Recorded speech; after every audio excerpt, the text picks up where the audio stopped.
Tons coming up on today's show. The final New York mayoral debate between Zoran Mamdani, Andrew Cuomo, and Curtis Sliwa. We go through it in detail. Plus, we discuss the latest on the government shutdown and that Senate Democrat from Maine, the candidate who has the Nazi tattoo. Well, now he's covered it up. Wait until you see the cover up of the tattoo. It's quite terrible. You know what isn't terrible?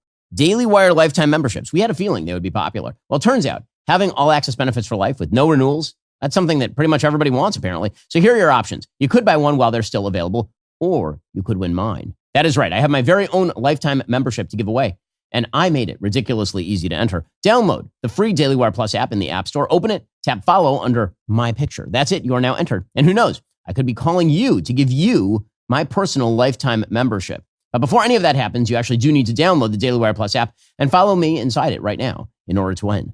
Well, last night was the second big New York mayoral debate. It involved, of course, the frontrunner Zoran Mamdani, the pro-Islamist, pro-jihadist, Marxist frontrunner who won the Democratic nomination, versus Andrew Cuomo, the former governor of New York who had to resign office after, getting a bunch of old people killed with his bad COVID policy and also grabbing ass, and he ran out of old people. And then he was ousted from office, which is why Kathy Hochul is now governor of New York. He's running for mayor as well. He lost the Democratic nomination to Mamdani and has been trailing him in the polls ever since, largely because there's a third candidate in the race, Curtis Sliwa, a radio host from New York, longtime New York kind of mainstay. He's the head of an organization called the Guardian Angels, which back in the 1970s and 1980s did a bunch of work where they'd walk around with sort of red berets on the subway, making the city safer for people who are living there by intimidating would-be criminals. And of course, he's become a pretty popular radio host, has been a big sort of iconic figure in New York's right-wing politics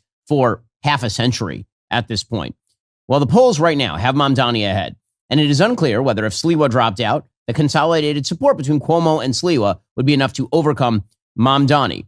What is amazing is Mamdani's base of support. According to a brand new poll out from the Patriot Polling Survey, Mamdani has 62% of the foreign-born vote in New York City. But for those who seem to believe that it makes no difference when you import a bunch of people to the United States who have different views of the United States, shall we say, than the sort of mainline, mainstream, average American view, yeah, it makes a very, very big difference. In New York City, 62% of the foreign-born vote is moving toward Mamdani, Cuomo at 24%, Sliwa at 12%. Among American-born New Yorkers, Cuomo leads at 40%. Mamdani has only 32%. Sliwa has 25%. So Mamdani's almost running in third among native-born New Yorkers, which says something about the importation of people, again, from places that do not share basic American values and are significantly warmer to Islamism and to Marxism. Now, this poll does show Mamdani at the top of the pack overall. He has 43% of the overall vote. Cuomo is at apparently 34% of that vote, and Sliwa at 19%. But if that were true, then that would mean that Sliwa dropping out would mean that Zoran Mamdani likely loses. It also appears that TikTok has been putting its thumb on the scale in favor of Zoran Mamdani. The amount of online manipulation that is now just a part of our daily culture is astonishing, truly astonishing. We saw it during BLM. We saw it during COVID. We've seen it most recently during the Israel-Hamas war, in which extraordinary amounts of propaganda were put out by foreign actors on TikTok and on X, deliberately designed to split the American body politic over that particular issue. And apparently now TikTok has been heavily promoting Zoran Mamdani. According to a brand new report from the New York Post, TikTok is allegedly putting its thumb on the scale to help Zoran Mamdani win the New York City mayoralty. According to a new report, the Chinese-owned app's algorithm is distorting the playing field in New York City's mayoral race by amplifying pro-Mamdani content while suppressing videos backing his opponent, Andrew Cuomo, according to a Tel Aviv-based tech insider who cited a key leaked document from the social media company. Early evidence points to algorithmic influence that may be shaping voter perception in the New York City elections, according to this tech insider, Yehonatan Dodelis. He wrote that in a Medium post published on Thursday. He noted TikTok's algorithm doesn't just determine which videos go viral, it's shaping what millions of people understand to be true about the world. And this, of course, has been true about TikTok for a very long time. It is not a shock that a Chinese-based app would prefer a Marxist Islamist as the mayor of New York. Okay, well, last night featured the second debate and the last debate before the election between Mamdani, Cuomo, and Sliwa. And it did not go amazing for Zoran Mamdani. It turns out that when questioned in any serious fashion about his views, dude has nothing. He's got that phony, smarmy, pasted-on smile that sends a chill up the spine of everyone who can identify basic authenticity, but seems to charm the pants off a bunch of wild left progressives who see Mamdani smiling and somehow think that's genuine. Cuomo and Sliwa went on the attack. According to the New York Post, the candidates sparred over President Trump, anti-Semitism, and Mamdani's anti-Israel stance, mayoral control over the city's public schools, and much more, with plenty of mudslinging. And it was, in fact, hot. It got it. The reality is that on the debate stage, Slee was the best. There's no question that Curtis is the best person on the debate stage. The problem, of course, is that Curtis is a Republican. He's never going to break 25% of the vote, not for love or money. And he really should drop out. Now, this has been a major issue, at least for the last several weeks, where it's been clear the only way to beat Mamdani would be for there to be a consolidation of the vote. Curtis was asked about this by Sid Rosenberg, who's another host, sort of an iconic host in New York City. And Curtis basically melted down because Sid asked him, you know, you should really spend your time attacking Mamdani and you should get out of the race because you're not going to be the next New York mayor. And Curtis was having none of it. I have armed security guards now protecting my life and Nancy's life. I've been bribed by the billionaires to drop out of here. If anything happens to me or anything happens to my wife because of this frenzy that I hear constantly, coming from some of your colleagues here at WABC, it's on you guys and you gals. That my life is on the line here, Sid. My wife, Nancy, was never harmed anybody who only cares about people and animals is under threat now. Even when the Gottis and Gambinos put a hit on me, 5 hollow point bullets, I never had armed security. The frenzy that is coming out of people's mouths. I mean, again, that is not an excuse for why you're staying in the race. I mean, like, many of us have armed security at all times. Unfortunately, that is the nature of the beast right now. It is just an unfortunate point in American politics. There's a report yesterday that Barry Weiss, the new CBS News editor, has to have 6 armed security guards. And I will tell you that our team is very, very large when it comes to security. And that is an unfortunate result of the fact that there are so many political actors these days who use unhinged rhetoric about their opponents and include in that unhinged rhetoric insane conspiracism that leads unhinged people to believe that prominent political commentators and politicians are controlling their lives and making their lives worse in such a way they can only be removed by force. Okay, but that's not a reason why Curtis should stay in the race. Putting all of that aside, the debate last night was not good for Mamdani. If that matters, it was not good. Again, Curtis needs to drop out to give Cuomo a shot. Cuomo has run a particularly terrible race. He has basically been somnambulant throughout this race, meaning a sleepwalker throughout the race. He has not run an energetic campaign. He seems to believe that the mayoralty should simply fall in his lap. But last night, he was definitely more lively than usual. Here was Andrew Cuomo's opening statement. New York is the greatest city on the globe, but we are at a pivotal moment. And the voters are going to have to decide in this election what candidate has the plan to save this city and what candidate can get it done, not just talk about it. My main opponent has no new ideas. He has no new plan. It's Bill de Blasio rehash, and we know how that turned out. He's never run anything, managed anything. He's never had a real job. I will hire 5,000 new police, build 500,000 new units. I will cut taxes. I will grow jobs. And I will end this hate-mongering and division that is tearing this city apart, because that's not who we are as New Yorkers. You know I can make change. You know I can make government work. I've done it before. I'll be ready on day one. Now, again, not very good. I mean, like, yes, he's saying he's ready, but he can't even get through the statement without kind of stammering his way through the statement. It's not particularly, I'd say, exciting. Already coming up more on the Mamdani debate. He did not do amazing. We'll see if it matters. First, there's a reason I'm proud to say Pure Talk is my wireless company, because they don't just talk the talk, they walk the walk, especially when it comes to supporting our veterans. This month, Pure Talk is choosing to support Canines for Warriors, an incredible organization that rescues and trains dogs, then pairs them with veterans struggling with PTSD. These are men and women who served with honor. When they come home, that brotherhood, that support network they had in the military, too often it disappears. Canines for Warriors steps up to fill that gap, giving these heroes purpose, companionship, and healing. That's exactly why Pure Talk, a veteran-led company, supports them. Choose a wireless company who shares your values. And with talk, text, and plenty of 5G data for just $25 a month, you could also be saving an awful lot of money. I'm constantly using Pure Talk, just like everybody else. My calls are very important to me, which means I want the best coverage network. I want it at the best price. Pure Talk makes all of that happen for me. It'll do the same for you. puretalk.com/Shapiro to make that switch today. Again, head on over to puretalk.com/Shapiro and switch to America's wireless company, Pure Talk. That's puretalk.com/Shapiro to get started. Also, your ambition just met its match with Robinhood. You push yourself in everything you do, constantly scanning headlines for insights, always keeping an eye on the market. Robinhood puts you in control of your money. Trade stocks and ETFs, options, futures, crypto, all on one platform. You can now build and execute your own trades from a desktop with Robinhood Legends advanced tools, or take advantage of the new Robinhood strategies with a tailored portfolio managed by a team of experts. You expect more from yourself, expect more from your money. Get started today at robinhood.com/yourmoney. Again, that's robinhood.com/yourmoney. Your money, your move. All investments involve risk, including loss of principal. Options, futures, and crypto trading carry significant risk and may not suit all investors.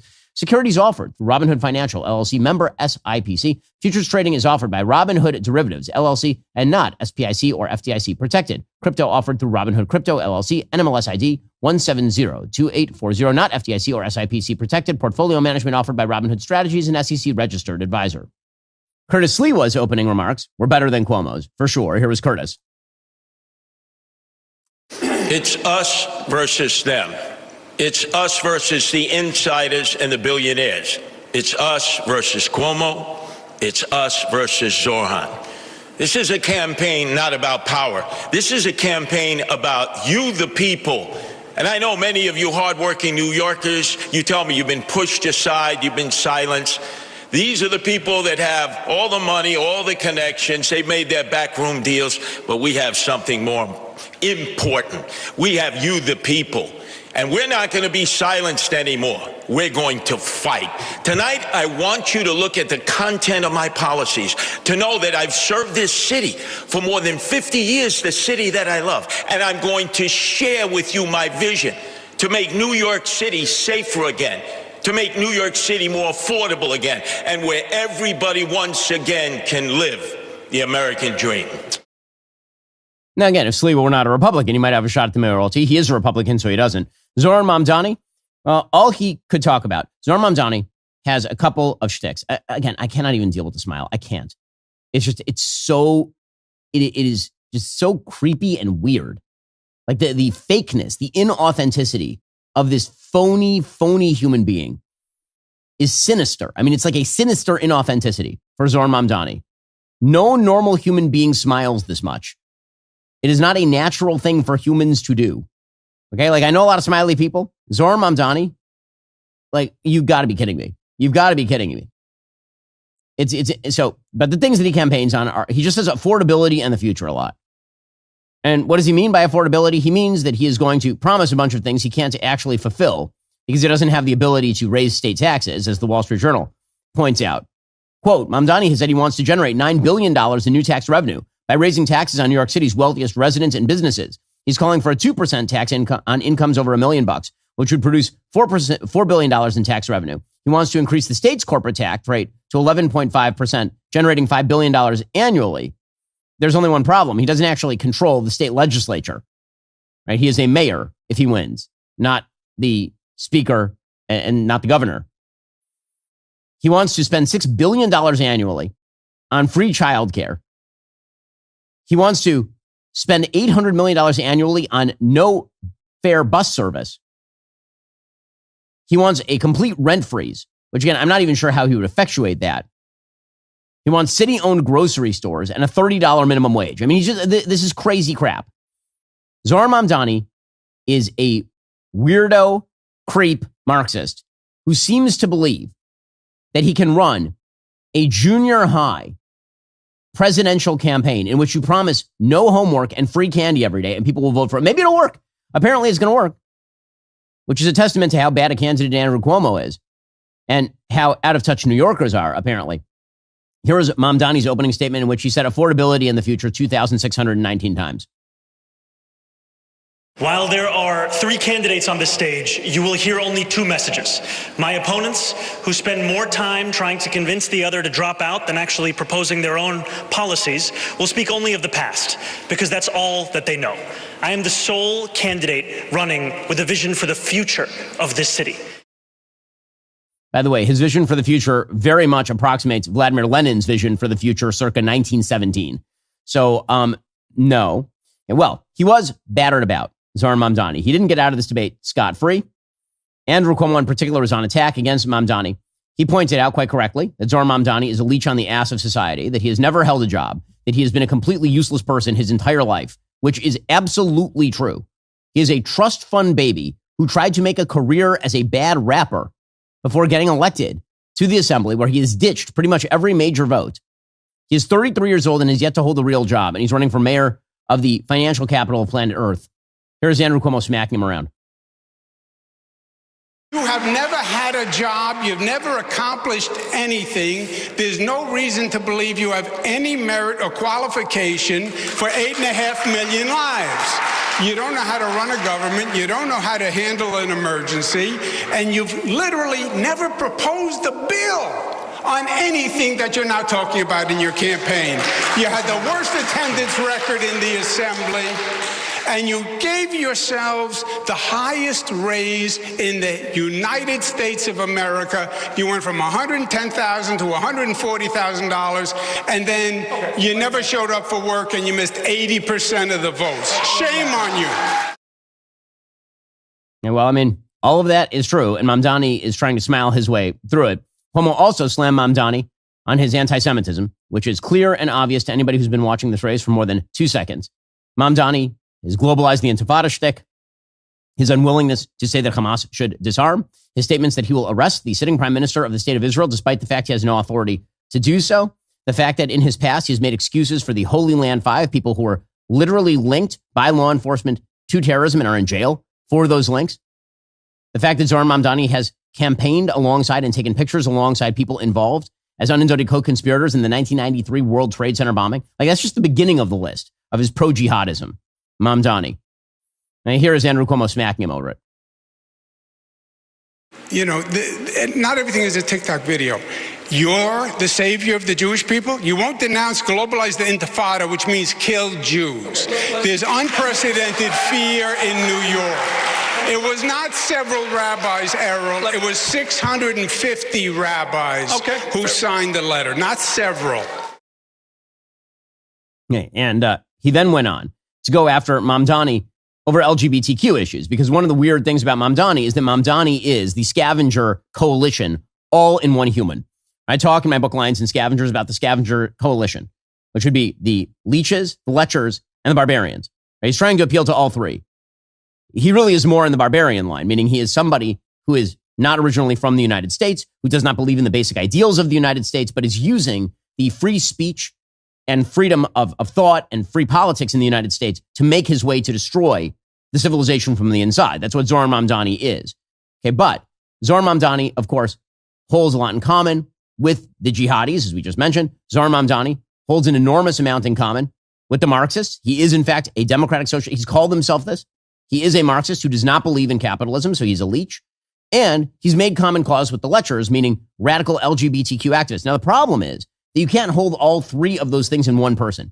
You can have a movement that contains voters from all three of those things. That's his movement. But he's tried to be all of those things. How can you be a pro-Islamist and also a pro-LGBTQ plus minus divided by sign human? And this is the point that Andrew Cuomo is making. At the same time, you're trying to appeal to LGBTQ plus divided by sign voters.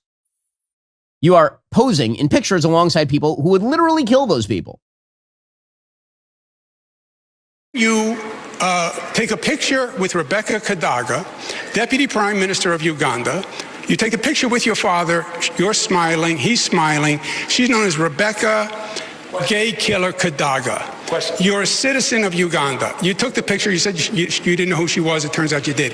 How do you not renounce your citizenship or demand BDS against Uganda for imprisoning people who are gay just by their sexual orientation? Isn't that a basic violation of human rights? Okay, and again, he is right about that because Cuomo is sort of a traditional left-wing Democrat. Mamdani is something very, very different. Already coming up more from that debate between Zohran Mamdani, Andrew Cuomo, and Curtis Sliwa in New York. Plus, Grant Plattner is the bizarro world Maine Senate Democratic candidate. He's still leading in the polls, by the way. And yeah, dude just got a cover-up of a Nazi tattoo. We'll explore how well that went for him. First, I used to assume that restless sleep was inevitable. Night after night, tossing, turning, waking up with that aching back. I convinced myself that's how sleep was supposed to be. And then I tried Helix Sleep and everything changed. It's truly been transformative for my sleep quality. Now I easily fall asleep in minutes, even as the weather gets colder and current news stories demand my attention. I got the kids waking me up. What makes Helix different is they don't just sell you a random mattress. They actually match you with a mattress made just for your body and sleep style. You personalize everything else in your life. Why not the thing you're spending 8 hours a night on? Whether you're a side sleeper, back sleeper, somewhere in between, they've got you covered. They make it so simple to get your best night's sleep every single night. All you have to do is take their sleep quiz and get matched with a custom mattress based on your body type and sleep preferences. Trust me, when you find the right match, you'll wonder how you ever slept on anything else. I have that firm but breathable mattress, means I don't get back pain, means that I tend to heat up a lot when I sleep. I don't get that problem with Helix. Right now, Helix is offering a great sale. Visit helixsleep.com/Ben. Get 20% off site-wide. That's helixsleep.com/Ben for 20% off site-wide. Make sure you enter our show name after checkout so they know we sent you. Again, visit helixsleep.com/Ben for this exclusive offer. Also, I'm on the road constantly. Right? I'm covering the news stories, political events, you name it. Between the flights and the hotel rooms, sometimes getting proper nutrition, that's like the first thing that goes out the window. Here's the thing. I have a lot of people who count on me. Got a wife, got kids, got a company. So I need to stay healthy, and that's why I started taking Balance of Nature's fruits and veggies supplements. These are the original whole food supplements. 16 fruits, 15 veggies, freeze-dried into capsules. As someone who keeps kosher, I appreciate there are no binders, no fillers, no flow agents, just 100% whole food ingredients. Nothing added that shouldn't be there. When I'm rushing through an airport, I can take them with water. If I'm in the car between interviews, I can chew them. Sometimes I'll even open the capsules and mix the powder into my smoothies. However my day is going, they go with me. Balance of Nature delivers the natural goodness of fruits, veggies, spices, and fibers just as nature intended. Which means even when I'm 2,000 miles from home, I'm still taking care of myself the way my family needs me to. It's very convenient. You pop it right in the protein smoothie the way I do. You can take it chewable. You can swallow it. Like there's plenty of ways to get the nutrients you need with Balance of Nature. Head on over to balanceofnature.com. Get a free fiber and spice supplement plus 35% off your first set as a new preferred customer by using discount code Shapiro. Cuomo also went out of his way to slam Mamdani on his economic proposals, which are totally crazy. He slams him over freezing rent. He says, there's not even a way for you to do this. What are you even talking about? What does that mean? I'm going to freeze the rent. And people think it applies to all of them. No, just the 25% of units that are rent stabilized. And by the way, it's all BS because the mayor doesn't have the power to do it anyway. The Rent Guidelines Board does, and he doesn't control the Rent Guidelines Board. So nothing is going to happen. And of course, Cuomo is right about that. Mamdani is making promises he has no intention of keeping. As I say, this is a junior high school presidential campaign in which he promises free cookies and milk, endless candy, and no homework. And if New Yorkers buy this, well, they're going to get to take the ride after they buy the ticket. Cuomo points out that Mamdani is a great actor who missed his calling, which, I mean, honestly, I think that's a little too complimentary to Mamdani. I'm not sure he had a calling. He's been useless up until his mid-30s. So at that point, you start to wonder if your calling is just being useless. Here we go. I am going to increase that pilot program to more than 200 schools, and we're going to do it because we have to deliver for these children. Mr. Cuomo. Yeah. Zohran is a great actor. He missed his calling. Okay, well, I mean, again, not wrong. I will say that, again, Sliwa had the best insult of the night. He said that Mamdani's resume could fill a cocktail napkin. He said, Andrew, your failures could fill a public school library in New York City. And, I mean, that's true. That's true.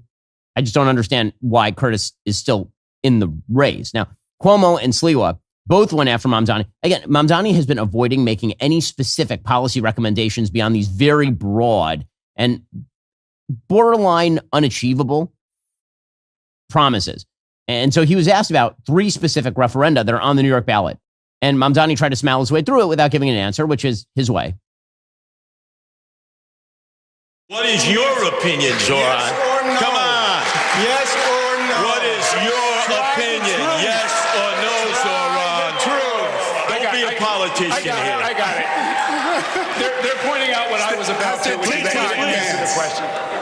No, I think on the stage you can see 2 people appealing for the Republican Party's votes. Answer and myself. the question. Hold on. Answer answer the question for once. My question to you was, do you support the 3 ballot amendment questions? I have not yet taken a position on those ballot amendment questions. Oh, what a shocker. All right. What a shocker.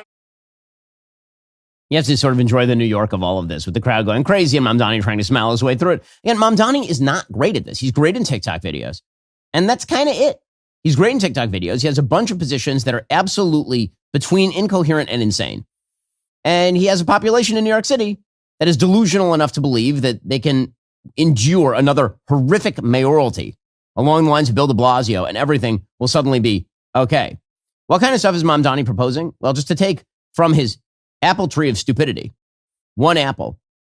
At one point last night, he was asked about the police, and he said that dispatchers should decide whether it's appropriate to even send the police. Maybe they should instead send mental health professionals, and the dispatcher should decide. What I am proposing is something that will address the needs of New Yorkers in the present. We speak and hear from New Yorkers across the 5 boroughs who outline how the mental health crisis is one of the major challenges in this city.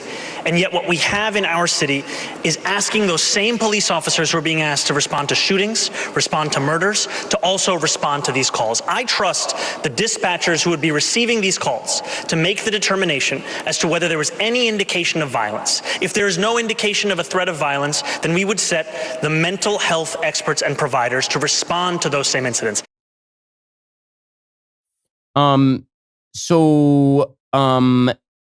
No. I mean, the answer is no. So you want the 911 dispatchers to be the people who are now determining whether to send a cop or whether to send a social worker. So I asked our friends over at Comet, which is a project of Perplexity, what are the qualifications for a 911 dispatcher in New York City? Since apparently Zohran Mamdani now wants them to make judgment calls on the spur of the moment, whether to send a social worker or a cop. Apparently, according to Comet, to qualify as a 911 dispatcher in New York City, applicants must meet strict educational, experiential, and training standards set by the NYPD and New York State. So what are they? Well, first, you have to be a U.S. citizen, and have a high school diploma or a GED. Wow.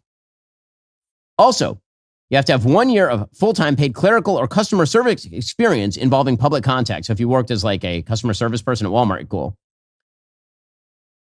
Civil service and assessments. You have to pass the New York City Civil Service Examination for Police Communications Technician, administered by the Department of Citywide Administrative Services. I'm sure that is an extraordinarily challenging test, I'm sure. And then you have to complete 200 hours of training under the Emergency Services Dispatch Training Evaluation Program, which I assume is like a month of training or so, and includes courses in communications, radio operations, stress management, and legal aspects. You have 18 months to complete that. So that is okay. And then you have to have emergency medical dispatcher certification, and also emergency fire certification and CPR certification. So I don't know where in there that qualifies you to make a judgment call based on a loose set of facts about whether to send a cop or not. I'm not super comfortable with people with a high school GED and 200 hours of some form of training and a couple of state certifications being a person who decides whether or not a cop shows up with a gun or a social worker shows up with a pencil and a clipboard when a nut is trying to push somebody in front of a train on a subway platform. How could it go wrong? Well, Mamdani's one bright shining moment is, of course, when he slapped at Andrew Cuomo over Cuomo's harassment allegations. This, of course, is the thing that got Cuomo booted from higher office. Mamdani pulled a Trump. He said that some of the accusers were in the audience. And then Cuomo responded. Here was Mamdani's accusation. Mr. Cuomo, in 2021, 13 different women who worked in your administration credibly accused you of sexual harassment. Since then, you have spent more than $20 million in taxpayer funds to defend yourself, all while describing these allegations as entirely political. You have even gone so far as to legally go after these women. One of those women, Charlotte Bennett, is here in the audience this evening. You sought to access her private gynecological records. She cannot speak up for herself because you lodged a defamation case against her. I, however, can speak. What do you say to the 13 women that you sexually harassed? Okay, so Cuomo then responded to those claims. One of the big problems for Cuomo here is that the guy still hasn't come up with a great answer on this. Now, first of all, if you lodge a defamation claim against somebody because what you're saying is that they said something that is absolutely false, that I know that Mamdani is trying to claim that that's a form of silencing. That is a legal procedure because you are claiming the person lied about you. I'm not sure exactly what the alternative would be. Now, again, that's not a defense of Andrew Cuomo and his behavior with women. I just think that it's kind of legally pernicious to suggest that if there is, for example, an NDA, which is a normal employment thing, or if there is a defamation case that you lodge against someone you say is lying, that somehow this in and of itself amounts to an act of silencing. It can be used that way, but not necessarily. Anyway, here's Andrew Cuomo. If you want to be in government, then you have to be serious and mature. There were allegations of sexual harassment. They were then went to 5 district attorneys, fully litigated for 4 years. The cases were dropped, right? You know that as a fact. So everything you just said was a misstatement, which we're accustomed to from you. Everything that I stated was a misstatement? Yes, because the cases were dropped. Okay, now, again, it's not a horrible answer, but it's not a great answer. And herein lies the problem. The reason that Mamdani is winning is not just because, obviously, he's TikTok hot thing. It's also because Andrew Cuomo is a crappy candidate. Andrew Cuomo has never been a wonderful candidate in the state of New York. And he's run a really lackluster race. If Mamdani ends up as the actual mayor of New York, yes, part of the blame goes to Curtis for not dropping out of the race, but a huge part of the blame goes to Andrew Cuomo, who should have been able to defeat Zoran Mamdani in a Democratic primary. Bottom line here is this.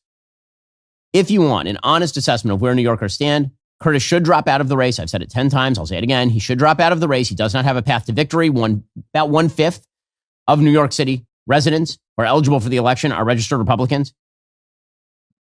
Most of the rest are registered Democrats. If Sliwa continues to pick off 15, 20% of the vote, there is no shot for Cuomo. Cuomo, he's a bad candidate. But if you are hopeful at all for the future of New York, Zoran Mamdani as mayor is a bad idea. Now, again, I'm of divided mind about this because, to my mind, I still have the H.L. Mencken phraseology. And that is that democracy is the theory that people get what they vote for good and hard. And so if New Yorkers really, really want Zoran Mamdani, they can have him. And then the prices in Palm Beach will go up. But as somebody who would actually like to see New York not become even more of a bleep hole than it has become recently, I'm obviously rooting very hard for the defeat of this Marxist Islamist as mayor of New York. It says an awful lot about the state of the country, the state of Gen X and millennials, that this is even a close race, and that Mamdani certainly is likely to win, which is wild. Already coming up, we have the Senate Majority Leader, we have the EPA Administrator, plus our own White House reporter, Mary Margaret Olohan, stops by to talk about this White House reconstruction project. First, folks, the response has been huge. I did a signing on All Access Live with some of you a little bit earlier this week. Since then, Lions and Scavengers have been flying off the shelves faster than we can even restock the book. And get this, it is a New York Times bestseller. It's not just another book. It's a very, very important book. It's a rallying cry against the cultural rot poisoning our society. Lions and Scavengers tells the truth that people refuse to confront. With the holidays right around the corner, it makes a perfect gift for the real lions in your life, the people who still believe in courage, strength, and truth. You need to move fast. The signed copies are disappearing very quickly. Go to dailywire.com/shop right now. Grab your signed copy of the New York Times bestseller, Lions and Scavengers, before they're gone for good. Again, that's dailywire.com/shop. Meanwhile, the Democratic Party has its continued struggles with people who seem pretty warm toward both the sort of new Nazism and Hamas, and also sometimes, I guess, the old Nazism. Graham Plattner continues to be a controversial figure. He, of course, is Bernie Sanders' endorsed candidate in that Maine Senate race. And he got caught on tape. He actually released the tape because he knew it was going to break. He was caught on tape shirtless at a wedding a few years back. And the problem with that is not that he's shirtless at a wedding, although, just as a general rule, dudes, keep your shirts on at weddings. But particularly keep your shirt on at a wedding if you have a giant death's head tattoo, like a Nazi death's head tattoo. And for those who don't believe that that's what that is, I'm just going to point out that if you watch Schindler's List, okay, Ralph Fiennes' character literally wears it on his collar as a member of the SS. This is not like an obscure symbol here. So now Graham Plattner is trying to buy it back. He says, no, I never knew that. I didn't know it was a Nazi thing. I just thought it was like a cool pirate thing or something. And now he says that he is going to have, he had a tattoo redesign This, by the way, is not like a tiny tattoo. There's a very large tattoo on his chest. He had a tattoo redesign. The only thing worse than the media cover-up is the actual tattoo redesign, which is horrendous. I don't know who his tattoo artist is. Apparently, they just got released from Rikers, and they were using needle and ink that they swirled up in a toilet or something. Like, I don't know who the tattoo artist here was. Let's just say not very good. And also, nobody needed to see Graham Plattner shirtless. My God. So he went for the fat, pregnant wolf cockroach. That's what he went for there. That's not ideal. This person's judgment. I think we've seen enough of Graham Plattner's chest and nipple there. I think we can move on with our lives. But this is the person who you want to be the next senator from Maine. Idiocracy is here, folks. Idiocracy is real. Mike Judge's movie was a documentary. Here's Bernie Sanders, another complete dunderheaded moron, defending Graham Plattner, of course. You said yesterday you are still supporting him. Why? I am not overly impressed by a squad of media running around saying, what do you think about the tattoo on Graham Plattner's chest? He went into a dark period in his life. I suspect that Graham Plattner is not the only American to have gone through a dark period. But what he did was he expressed his darkness on the internet. Probably not a brilliant thing to do. All right. And I think as a nation, especially given the fact that we have a president who is convicted of 34 felonies, maybe we have to do a little bit of forgiveness. Oh, my God. Really, Bernie? Really? You? Seriously? Well, I guess that the Red-Brown Alliance rides in tandem as per the usual arrangement. Meanwhile, the government shutdown continues apace. Doesn't seem like it's going to end anytime soon. Democrats seem to think that this is a winning issue for them, despite the polling that doesn't demonstrate that in any way, shape, or form. Hakeem Jeffries, the House Minority Leader, he is trying to blame this on President Trump, which is wild because literally Trump's position is, what if we just keep funding the government at the current rates we are funding the government? Here's Hakeem Jeffries. I love that Democrats are now saying that we have to save healthcare. Wait, why is it in danger? Why is it in danger? I thought that Obamacare saved healthcare. I was alive for Obamacare. I remember it because I'm more than like 13 years old. So I remember when Obamacare became a thing. So so why didn't it save healthcare? Why aren't we done already? Wait, are you saying Obamacare has been generally a fail? Anyway, Hakeem Jeffries says we have to save Obamacare by shutting down the government. Donald Trump has spent more time on the golf course than he has in talking to Democrats on Capitol Hill to reopen the government, to enact a spending agreement that's bipartisan, and to address the Republican health care crisis. His behavior, unpresidential, unhinged, unpatriotic, un-American, throughout this process, speaks for itself. Now, I think that actually what speaks for itself is the bizarre Democratic insistence that we shut down the government so that they can undo a bill they were unable to stop a few months back. Joining me on the line is the Republican Senate Majority Leader, John Thune. Senator Thune, thanks so much for taking the time. Really appreciate it. Thanks, Ben. Always good to be with you. So let's talk about the latest on the government shutdown. Democrats seem to have shown very little sign that they are interested in caving. You have a few Democrats who are sort of moderates on the other side who have talked about the necessity to get past the government shutdown, Senator Fetterman being the most obvious. Where do you think we are at this point? Well, we'll find out. I mean, I think right now we've got a vote later this evening to open up the government again. This will be the 12th. I assume the Democrats will vote it down again. Tomorrow, we're going to give them a different something else to vote on. We gave them a defense appropriations bill to vote on last week, which would have funded the troops, and they block voted against that. This one tomorrow is a Ron Johnson bill, which essentially what it does, Ben, is it basically just pays everybody who's working. So anybody in the federal workforce, furloughed employees will obviously get back pay, but anybody today who is working in any government agency would get paid. And I don't know what they're going to do, but as you suggest, right now it looks like they're sort of digging in, and I'm not sure why. I think this is a real losing hand for them to play. It's certainly costing people all over the country big time, particularly federal employees. And the longer this thing drags on, the worse it gets. But they, at this point, at least right now, don't seem prepared to want to come to their senses and actually do the right thing for the American people, which is to keep the government open. Senator Thune, they've talked a lot about the idea that what they're trying to do here is lower the cost curve on healthcare, that premiums are too high. What they really mean by that, I assume, is that they want to continue to subsidize Obamacare at essentially pandemic levels, despite the fact that the pandemic has been over for several years at this point. Isn't this also sort of a tacit admission that Obamacare didn't do its job? We were told that Obamacare was going to radically bend the cost curve and bring down the cost of premiums. And here you have Democrats openly acknowledging that absent a gigantic infusion of more government subsidy from the federal level, the premiums are too high. Right. And they created this crisis, this COVID cliff, if you will, and these enhanced subsidies, which did go into effect, as you point out, during the pandemic. It was supposed to be a response to that. The pandemic's long over. They created the expiration date. So this is really a problem of their own making. But the broader point is the right one, and that is that everything that Obamacare has done, including these enhanced subsidies, has added to the cost of insurance policies. In fact, if you look from 2013 to 2025 to where we are today, insurance rates in the exchanges, the Obamacare exchanges, have gone up about 221%, if you can believe that. And so it's done nothing but inflate the cost that people are paying for health insurance across this country. And that's because the fundamental program is flawed. And then the enhanced subsidies were flawed too.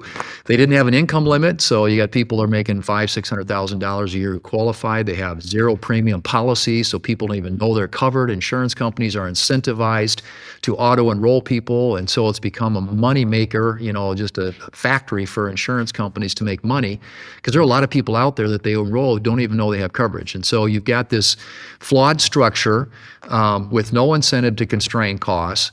And as a consequence, you've got just the costs going up at astronomical rates every year. So it's their problem. They created it. Now they're expecting Republicans to try and solve it for them.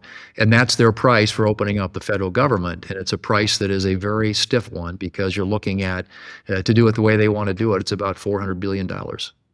Now, Senator Thune, Senator Fetterman has suggested that actually the filibuster ought to be nuked, which is, I think, unique. I've never seen a situation in which a member of the opposition party calls for the majority party to nuke the filibuster in order to get something done. Obviously, you have reservations about doing that. Every time the filibuster has been nuked in the past, it has led to a new precedent, which is that it no longer exists for those types of scenarios. That's obviously been true when Democrats nuked the filibuster for judicial nominees. That led to the Republicans being able to actually get onto the Supreme Court a bunch of nominees they otherwise might not have been able to get through. Why do you think it's important to maintain the filibuster in cases like this? Well, I think that legislative, and by the way, the executive calendar, which is different, so that's judges, all the executive branch nominees are on the executive calendar. And we did change the rules. We changed the rules most recently here just about 6 weeks ago on nominees, Trump executive branch nominees that Democrats had just completely filibustered and shut that process down. So we opened it up. The legislative filibuster is designed to protect the voice of the minority in this country, and it's been used effectively for a long time to do just that. And it's prevented a lot of bad things from happening. Republicans have used it in the past. And, most recently, the Democrats tried to get rid of the filibuster for what they called their elections reform bill, which basically was consolidating all of elections in Washington, D.C. It would have taken power to regulate elections away from the states, would have done away with voter ID. And had it not been for Kyrsten Sinema and Joe Manchin, they would have succeeded in doing it at that time. They voted against it. But the Democrats have made it, clear they would love to get rid of the filibuster to enact their agenda, which includes, statehood for Puerto Rico and Washington, D.C., an expanded Supreme Court up to 15 seats there, abortion on demand. As I said, federalizing our election system. Those are just a few of the list of horribles that they put out there. And they all campaigned on that. But if we tried to do it now, all 47 of them, I can guarantee you, would block vote against it.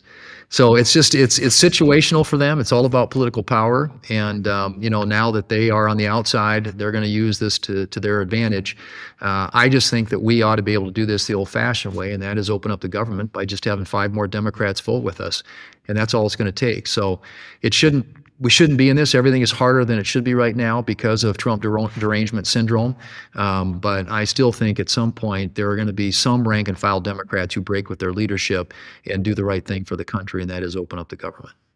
Senator, one of the other things is that you've been busy actually getting President Trump's nominees through. There was a lot of heartburn about the inability to get nominees through. You have been getting an enormous number of executive branch nominees, through judicial nominees you've been getting through. Well, can you give us an update on the nomination schedule and what's been going on there? Right. We cleared the backlog. The Democrats had completely shut it down. I mean, we were forced to be here. We've been here more days, more hours, cast more votes than any Senate in history, at least in the last 40 years. As a result of the Democrats' obstruction. And so we did make a change in the rules that enables us to start processing some of the executive branch nominations in batches, and that's enabled us to catch up. So, but there are more coming. And on the judiciary side, we're doing some this week. We're going to do a circuit court at the end of the week.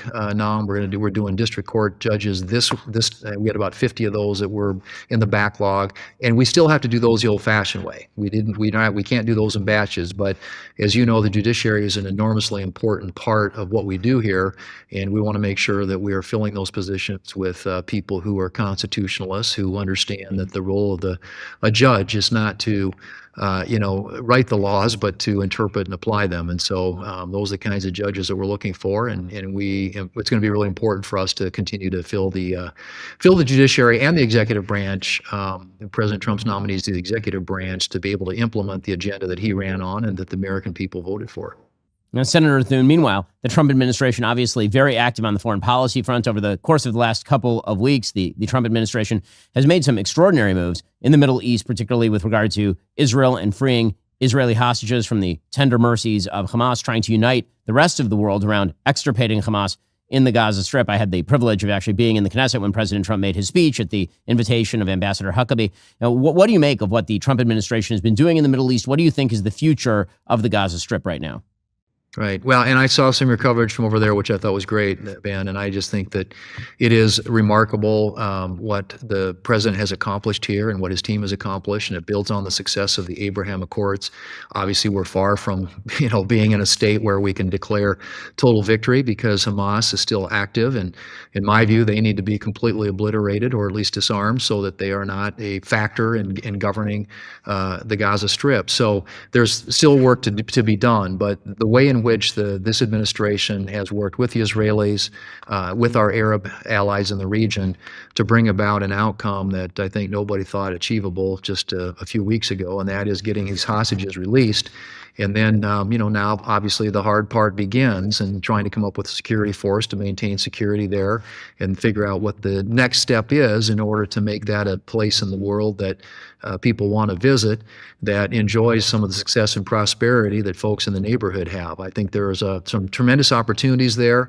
Wouldn't have been possible had it not been for President Trump and his leadership. And so congratulations to him, but we still have a lot of work to do. And Prime Minister Netanyahu and our president working together with our allies in the region, hopefully will continue to stabilize that area and make it a place that's attractive for people to live and work and invest. And Senator Thune, once the government shutdown ends, and I have to assume that at some point in the future it will end, we won't be here a year from now with the government shutdown continuing, I would assume. Once it ends, what are the legislative priorities for you and for the rest of the Republican caucus? Well, obviously, funding the government the old-fashioned way through the appropriations process. This is a short-term funding resolution that buys us some time, but we need to do the full year. But I think there are a lot of opportunities out there. There are things like permitting reform. There are things like AI, which has become a very, very big issue in our lives. We got to do a farm bill. We've got to do a highway, a transportation bill. There's a lot of work for Congress to do that has been put on the, kind of on the back burner while the government's been shut down. But, the most important thing that we do is, take care and make sure that we protect the country. I always tell people, if you don't get national security right, the rest is conversation. So we did get the defense authorization bill across the finish line in the Senate. We tried, as I said earlier, to put the defense appropriations bill on the floor, which funds all those priorities, and the Democrats blocked it. But taking care of America's national security interests in what is a very dangerous world is going to continue to be a big priority for us. And then, like I said, there are lots of other legislative priorities that I think, and there are some areas where we can work together. There's some things that we can do in a bipartisan way with Democrats, but we've got to get past this government shutdown and the Democrats holding the federal employees hostage, basically, if you will, to try and get a bunch of unrelated policy things that they want to get done. And I said I'm perfectly happy to have the conversation, talk with them about some of those things, but we can't do that while the government's being held hostage. Well, Senate Majority Leader John Thune. Senator, really appreciate your time and your hard work on all of the aforementioned topics. Thanks so much for your time. Good to be with you. Thanks, Ben. Talk to you soon. And meanwhile, the Trump administration, they're actually doing their best to actually not make the American people feel the pain of the government shutdown. That is a different thing that has happened in the past. Typically, if it's a Republican Congress that shuts down the government because they want changes, and a Democrat in the White House who's attempting to fight back against that, for example, usually Democrats try to maximize the pain to bring pressure on Congress. Republicans are not doing that this time. They're actually running the government in a responsible fashion. One of the people doing that is the Environmental Protection Agency Administrator, Lee Zeldin. He joins us on the line right now. Lee, thanks so much for taking the time. Really appreciate it. Always good to be with you, Ben. So why don't you tell me about sort of what the impacts are of the government shutdown? I know that for most Americans, this has become kind of a rote thing, actually. I think that if you went back 10 years, this would have been the top headline every day for the last several weeks. Now, because we've gone through it a few times, I think most Americans just figure it'll eventually peter out, but it is having real impacts. What are those impacts? How are you seeing it? Well, one, as you saw with Congresswoman Clark over the course of these last couple days, talking about how they acknowledge congressional Democrats that this is causing American families to suffer. And she refers to it as leverage that needs to be used in this negotiation.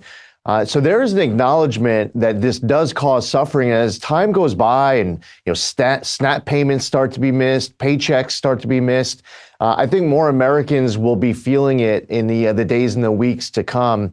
The other thing, too, is that this is a shutdown where the Republicans keep voting to have the government open, and it's the Democrats voting no. I think if it was reversed, some of these outlets like New York Times, it might be, above the fold front page every single day that the Democrats are having votes to have the government open, and the Republicans would be voting no. So I think that if the shoe is on the other foot, we see different media coverage.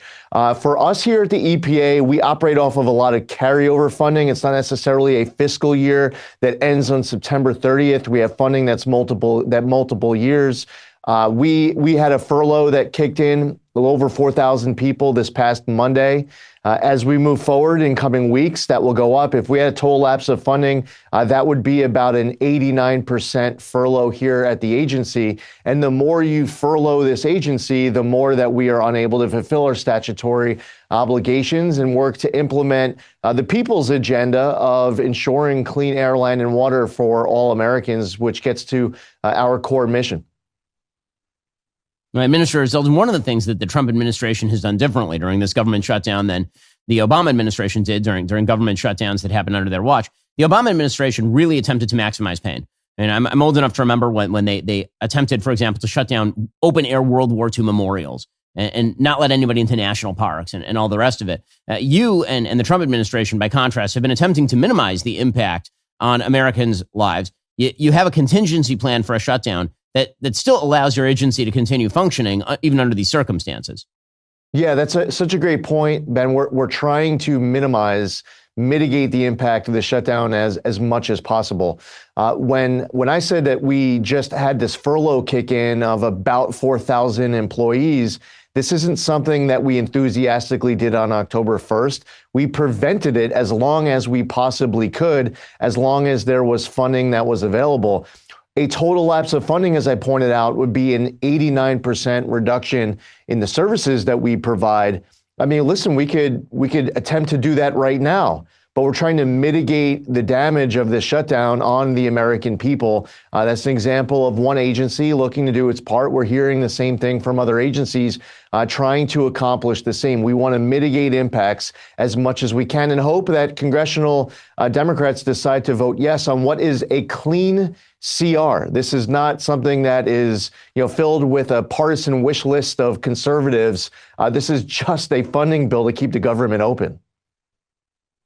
And Minister Zeldin, I also want to talk to you about the fact that the EPA has done extraordinary work under your auspices in making sure that the economy functions. One of the things that's been kind of amazing to watch over the course of President Trump's second term, there have been a lot of crosswinds. I mean, obviously, the tariffs have roiled a lot of people. People have been worried about those.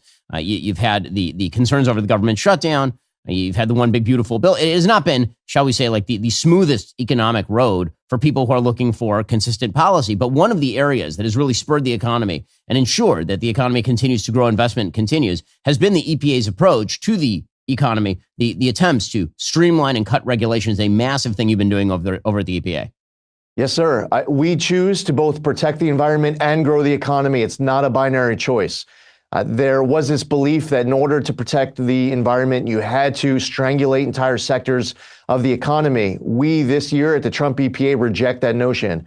We are going through an amount of deregulation that, when finalized in 1 year, would be more deregulation than entire federal governments have done in the past across all federal agencies, across entire presidencies. That's just that one agency here at the EPA.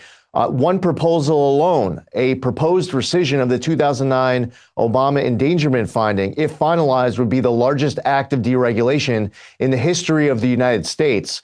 We are not just imposing our will on the American public and saying this is what we believe to be right. This is our final decision and we implement it. We have a proposal that goes out to the public. There's a public comment period. We respond to those comments and then we meet our final decision.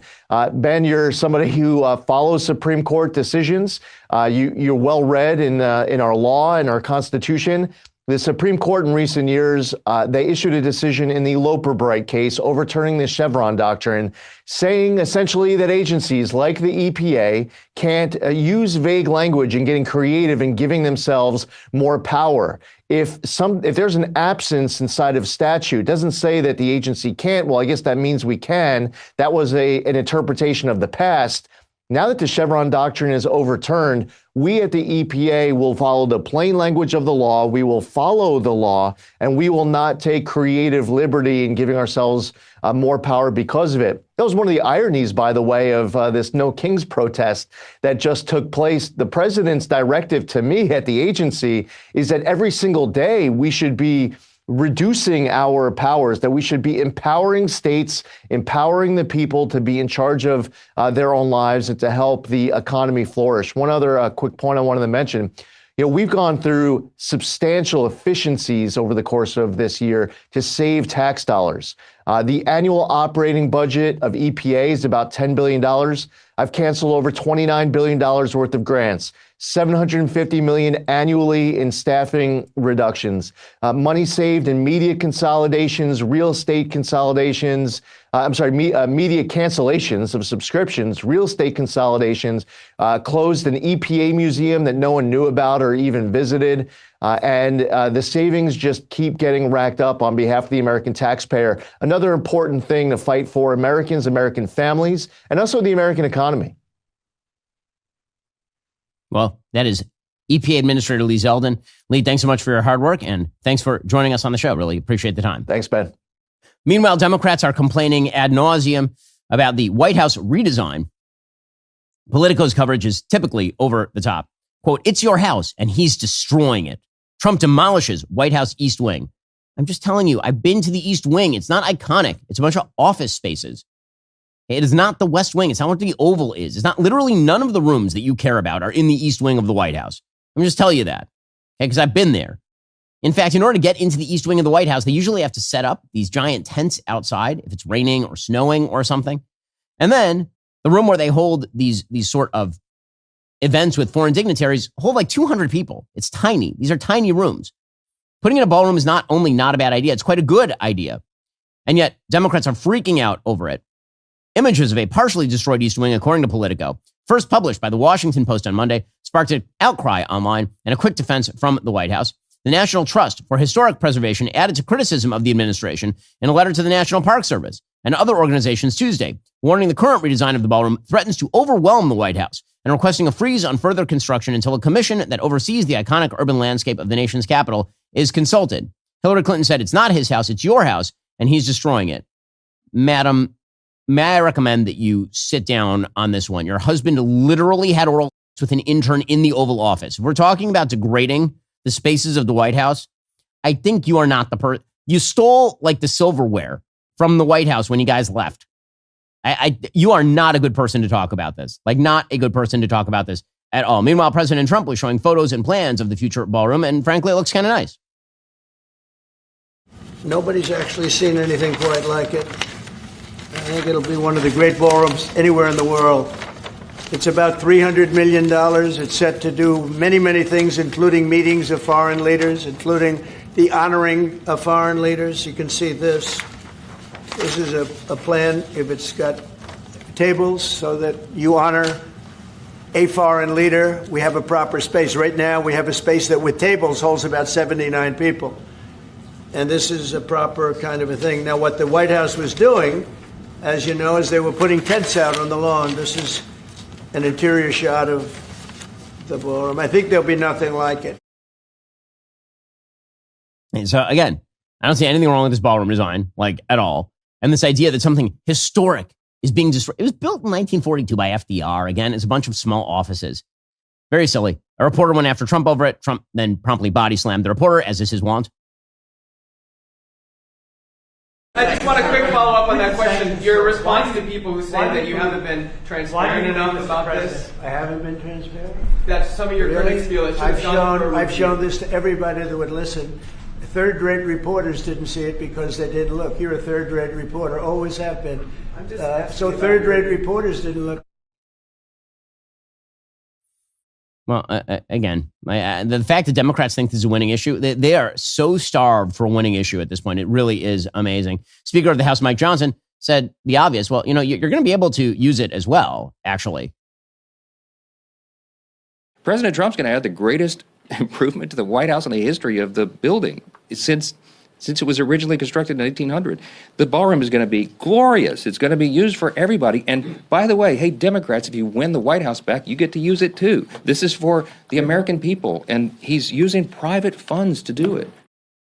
Yeah, well, again, utterly uncontroversial. Joining us on the line to discuss is our own White House reporter, Mary Margaret Olohan. Mary Margaret, thanks so much for taking the time. Appreciate it. Good morning, Ben. Thanks for having me. So as always, it's been a busy week at the White House. You're on the White House grounds. You've obviously seen the construction that's going on over on the East Wing. Apparently, this is one of the great disasters of the modern era. It's equivalent to tearing down the Washington Monument or burning down the Statue of Liberty or something. Why don't you explain what exactly is going on over there? What is the White House saying about it? Yeah, so I don't know if you can see behind me over my shoulder, there is smoke, kind of a cloudy look coming from the demolition of the East Wing, which the president is removing, changing to make room for the ballroom that he and his donors are funding. So this is a huge, costly endeavor, but the American taxpayer is not paying for it. The president is, and donors that he calls great American patriots. There has been a lot of hubbub about this around here, a lot of backlash. As I was coming in this morning, a lot of the photographers and videographers were getting footage of the smoke back there. I myself took videos of it because it's interesting. This is newsy, but what we're hearing from everyone is that how could the president do this? How could the president remove the East Wing? And, you know, there's a lot of history, Ben, of different presidents making renovations to the White House, from Teddy Roosevelt to Harry Truman. All of these presidents have made changes to the White House, but this one in particular seems to have raised the ire of a lot of the reporters around here, a lot of Democrats on Capitol Hill who do not want the president to do this. Now, Trump himself is saying that this is a gift to the American people. He's saying this is something that will be long-lasting and that many generations of Americans and American presidents and their families and their guests can enjoy. And it does look beautiful. I was in the Oval Office last night. He had a mock presentation of this new renovation out on the table that all the reporters could look at, and he had all the plans with him, so he kind of whipped them out and showed them to us and said, well, I've been talking about this the whole time. I wanted to show this to anybody who would listen, and he showed us these pictures of what he wants the new ballroom to look like. Alex Pfeiffer, one of the president's former staffers, I saw him tweeting about this last night, how the president has always been putting these pictures out there. It's very clear that the East Wing wasn't there in the photos. In fact, the ballroom was. So a lot of the hubbub around here seems more noise than actual concerns for reality. And I think, as Josh Hawley said last night, the senator from Missouri, there's a lot of people who are upset about this that had no problem with pulling down monuments to history over the past several years. So another ruckus news cycle at the White House. There's a press briefing later today, and I'm sure we will hear about it there. But in the meantime, it's an interesting news cycle to follow, and I think we'll soon have a beautiful ballroom here on the White House grounds. You know, Mary Margaret, I think that most Americans, they don't understand kind of how the White House is laid out. They see these rooms, the interior of the rooms, they don't understand where they are in the building. So you've spent time in the East Wing. You actually typically have to walk through the East Wing in order to get into sort of the main part of the building, to get to the West Wing and all the rest of it. What is actually in the East Wing? Because I think people think that the Oval Office and some of the more famous rooms in the White House are in the East Wing of the White House. No, they're not. In fact, I'm standing right now on Pebble Beach, which is right outside the White House.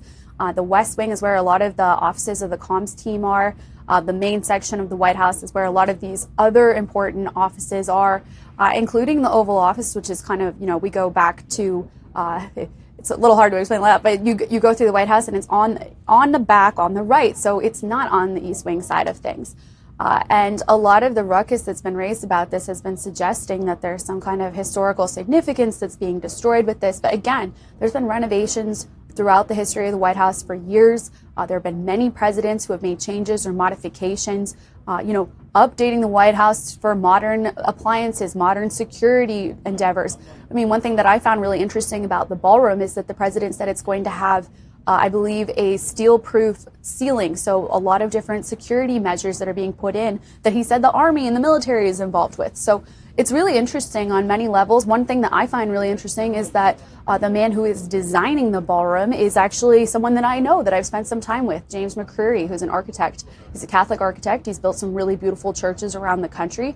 So I think that's, if anything, very encouraging to know that we have a traditional classical architecturist who is taking this plan into his hands and making a beautiful historic ballroom. And I, for one, hope that, if there is a White House Christmas party for the media this year, it would be really cool if it was in there, and I would love to see it.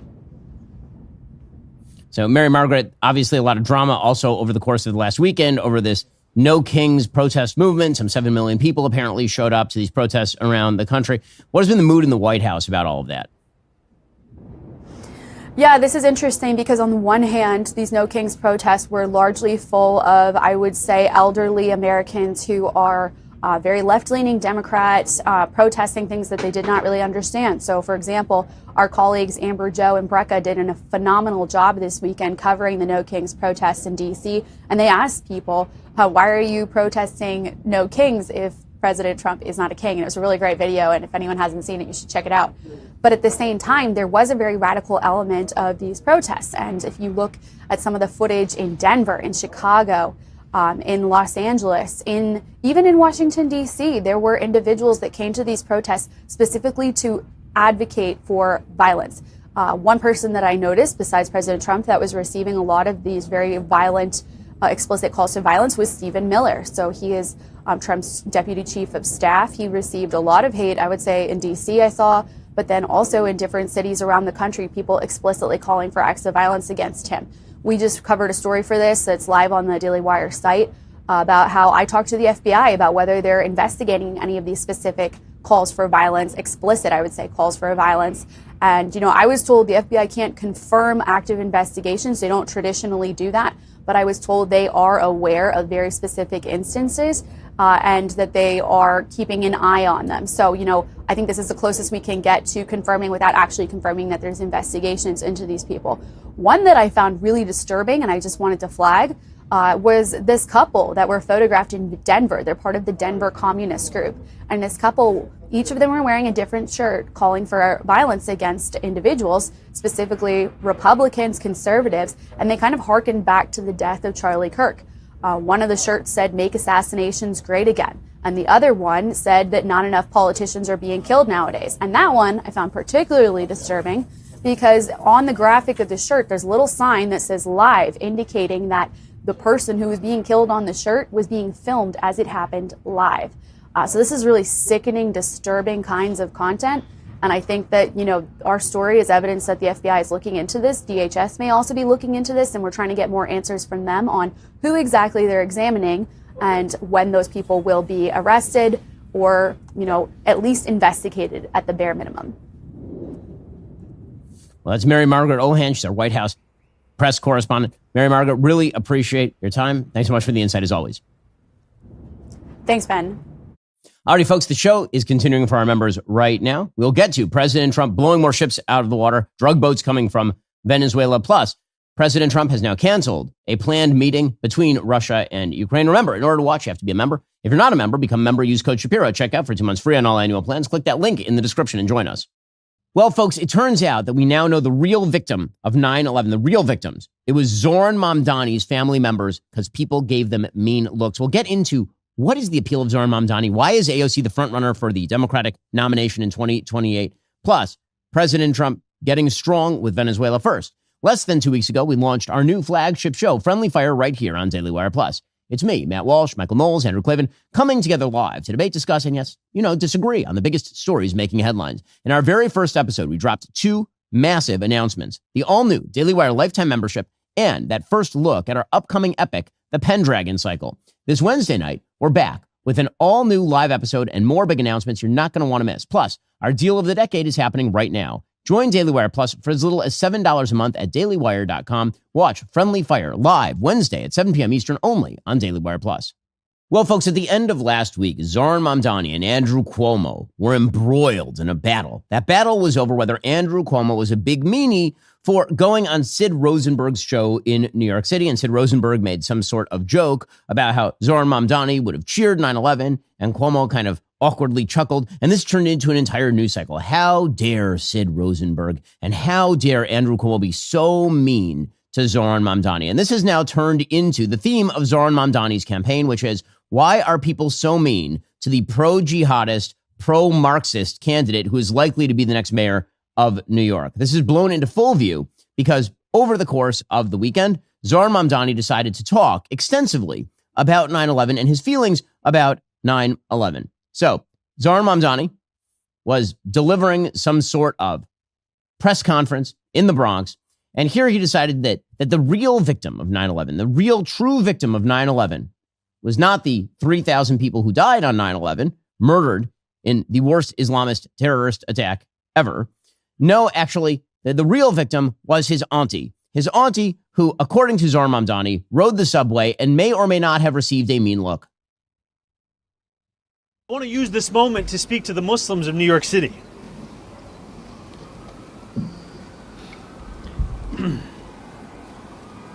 God, he's a fraud. I want to speak to the memory of my aunt.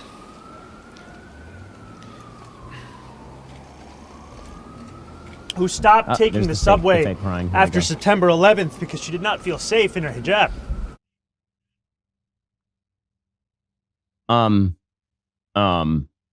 So he is such a fraud. If you buy into this fraudulent human, you are a fool. You are a fool. The fake tears, he's so broken up over his aunt apparently not taking the subway after 9/11. Now, there have been some questions raised about which aunt he's talking about. At least one of his aunts was actually in Tanzania at the time, apparently. But put aside whether or not that aunt exists or whether or not she stopped taking the subway, Zoran Mamdani has somehow transformed 9/11, the worst terror event on American soil ever, and probably the worst event in the history of New York City, into a sad story about American Islamophobia. And do you understand? Do you understand what he's doing? The idea is that if he is not elected, it's that same Islamophobia that will be responsible for him not being mayor of New York. That the problem is not his pro-jihadist leanings, which we have detailed multiple times on the show. The problem is not that he has stood for Globalize the Intifada, the Holy Land Five, that he posed alongside an unindicted co-conspirator in the 1993 World Trade Center bombing, that he refuses to say Hamas should be disarmed. That's not the problem. The problem is all you people who are mean to him about those things, because you are Islamophobic. He's just doing the Norm Macdonald joke, the old Norm Macdonald joke that if there were nuclear war, that if there was a nuclear bomb set off by Islamic terrorists in the middle of New York City, he's afraid for the real victims, the Muslims in New York City. This is what Mamdani is doing now. And it doesn't stop there. He's making this like a central plank of his campaign. Again, many of the things that people think of as bugs in the Mamdani campaign are features of the Mamdani campaign. They are features. Everybody who looks at Mamdani and they say, what a weird campaign. Why is he running on Islamophobia? Like, why doesn't he just run like a normal progressive Democrat? They don't understand. This is the reason a bunch of left-wing progressive Democrats are going to vote for him and do so enthusiastically. Without the victimhood, he would be a nothing burger stacked atop a nothing sandwich, stacked atop a gigantic junkyard of nothing. It is the victimhood alone that has elevated Zoran Mamdani. Now you say to yourself, wait, he's not a victim. I mean, didn't his family immigrate from Uganda? Not exactly a nice place to live. And he still holds double citizenship with Uganda. I mean, aren't his parents super wealthy? Didn't his dad teach at Columbia and his mom was a film producer? How is this a complete, utter, useless human being, a leech on the fat rump of the United States? How is this person a victim? How? And the answer is that sometime, somewhere, someone gave him a mean look because of Islamophobia. Now, again, the term Islamophobia is very often just a cover for don't criticize radical Islam. If you criticize radical Islam, that's a form of Islamophobia. Islamophobia is kind of a weird charge because, again, when you look at someone, unless they are wearing religious garb, it is very difficult to be Islamophobic. Again, you don't even know that they're Muslim. Islam is a religion. Islam is not, in fact, a race. If you saw Zoran Mamdani on the street, you'd have a hard time pegging his ethnicity, let alone his religion.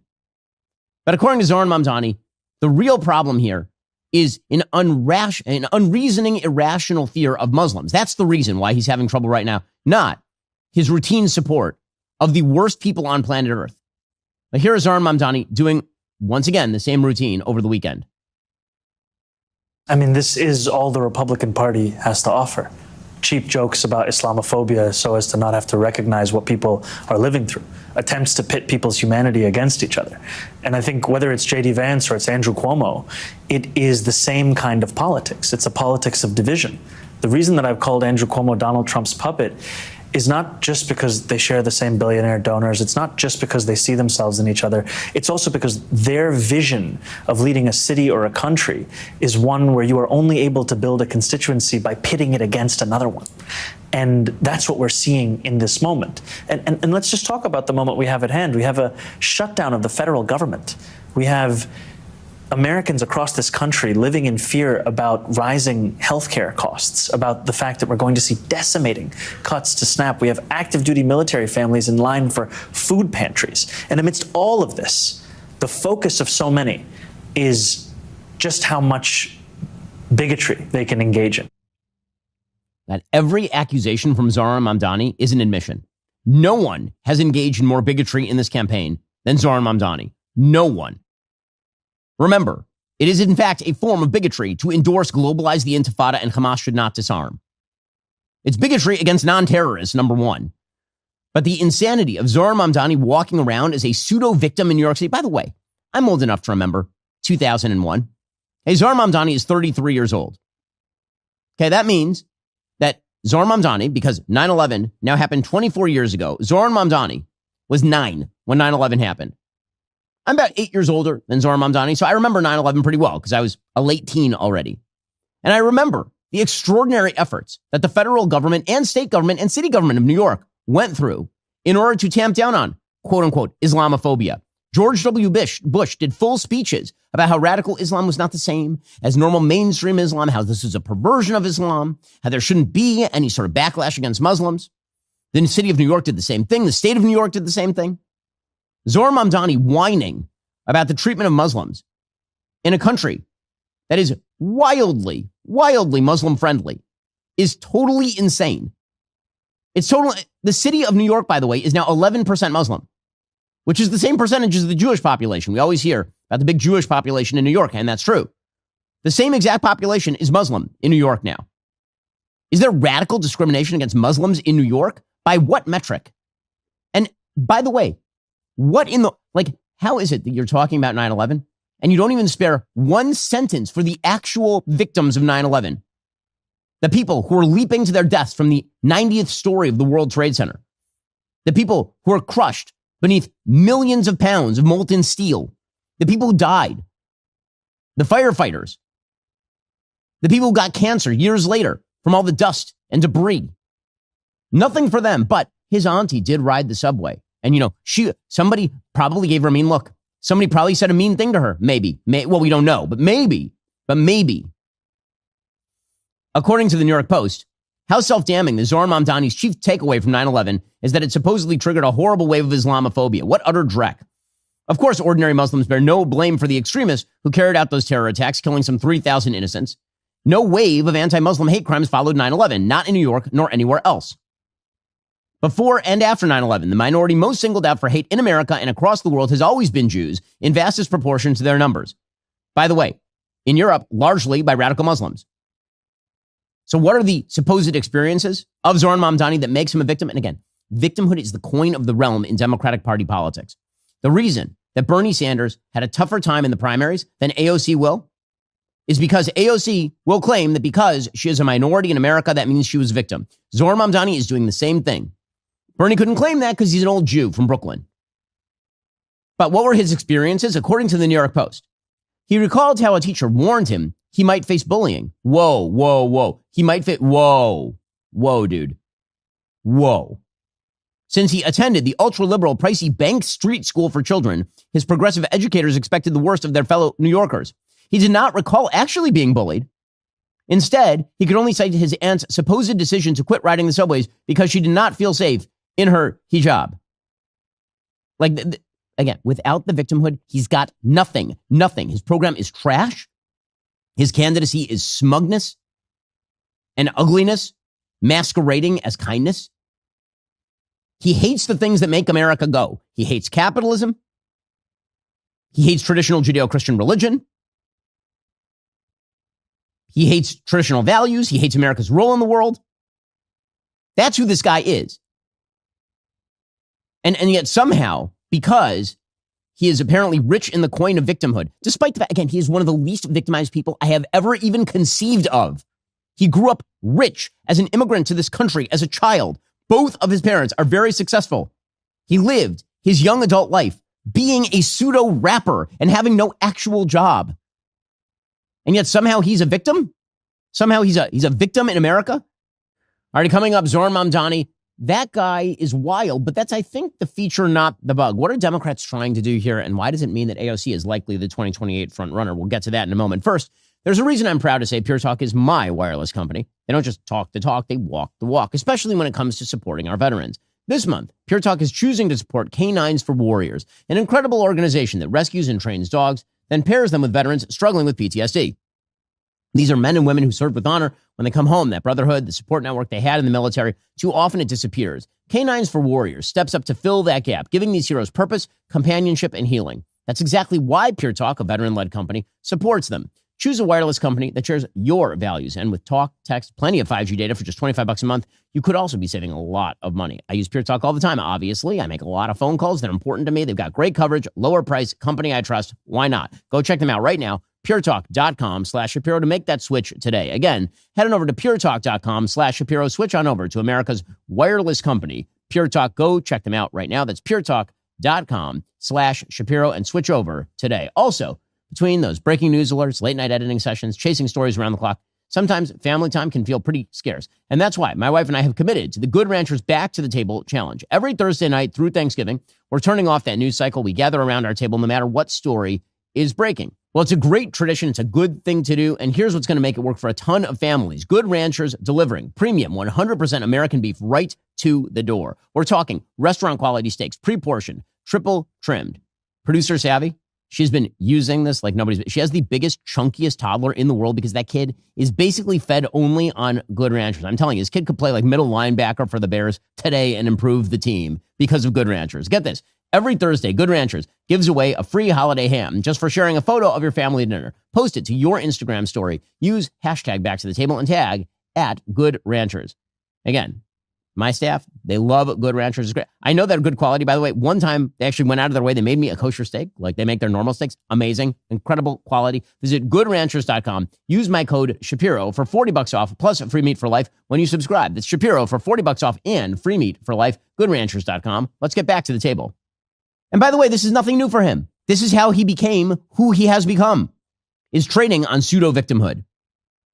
Here he was in 2020 complaining about Islamophobia. I think of on 9/11 when my teacher pulled me out of class, a classmate of mine and myself, and told us that we may get bullied because of what had just happened. And we didn't understand what had happened. And in fact, we were very lucky to have a teacher as kind and caring as that because most Muslim students did not have that. And yet, what I really remember from that interaction was the understanding that now I was distinct. There was something about me that was different from my classmates. And it's a lesson that I was made to learn again and again.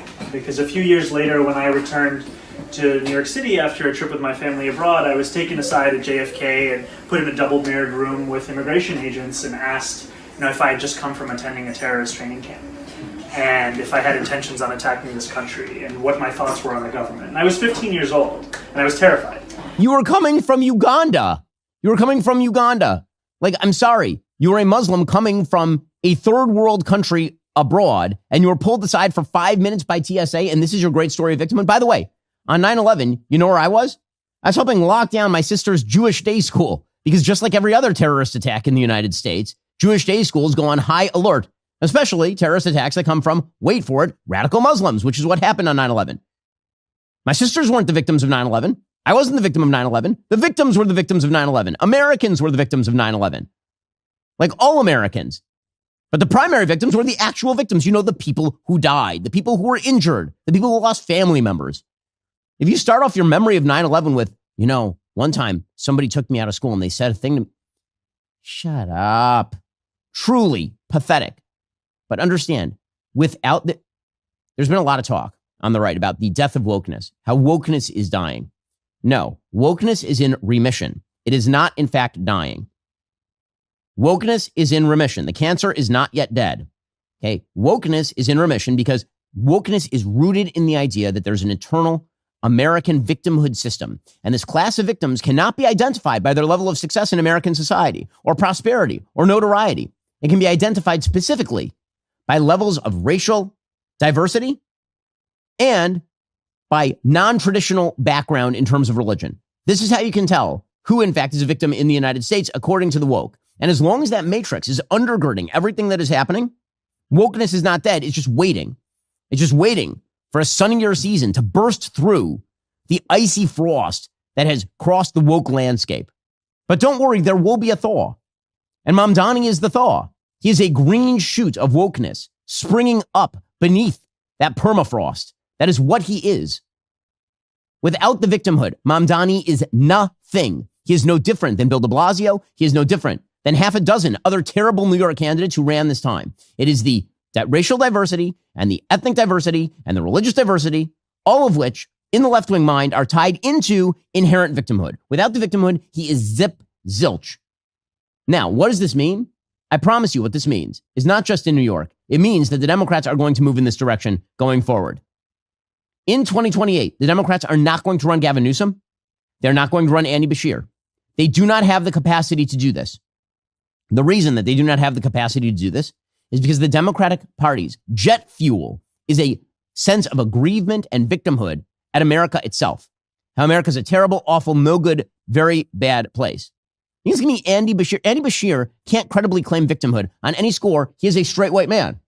And it doesn't matter how much he virtue signals to the far left base about LGBTQ plus minus divided by sign issues. He's not one of them. He's not claiming to be a transsexual furry.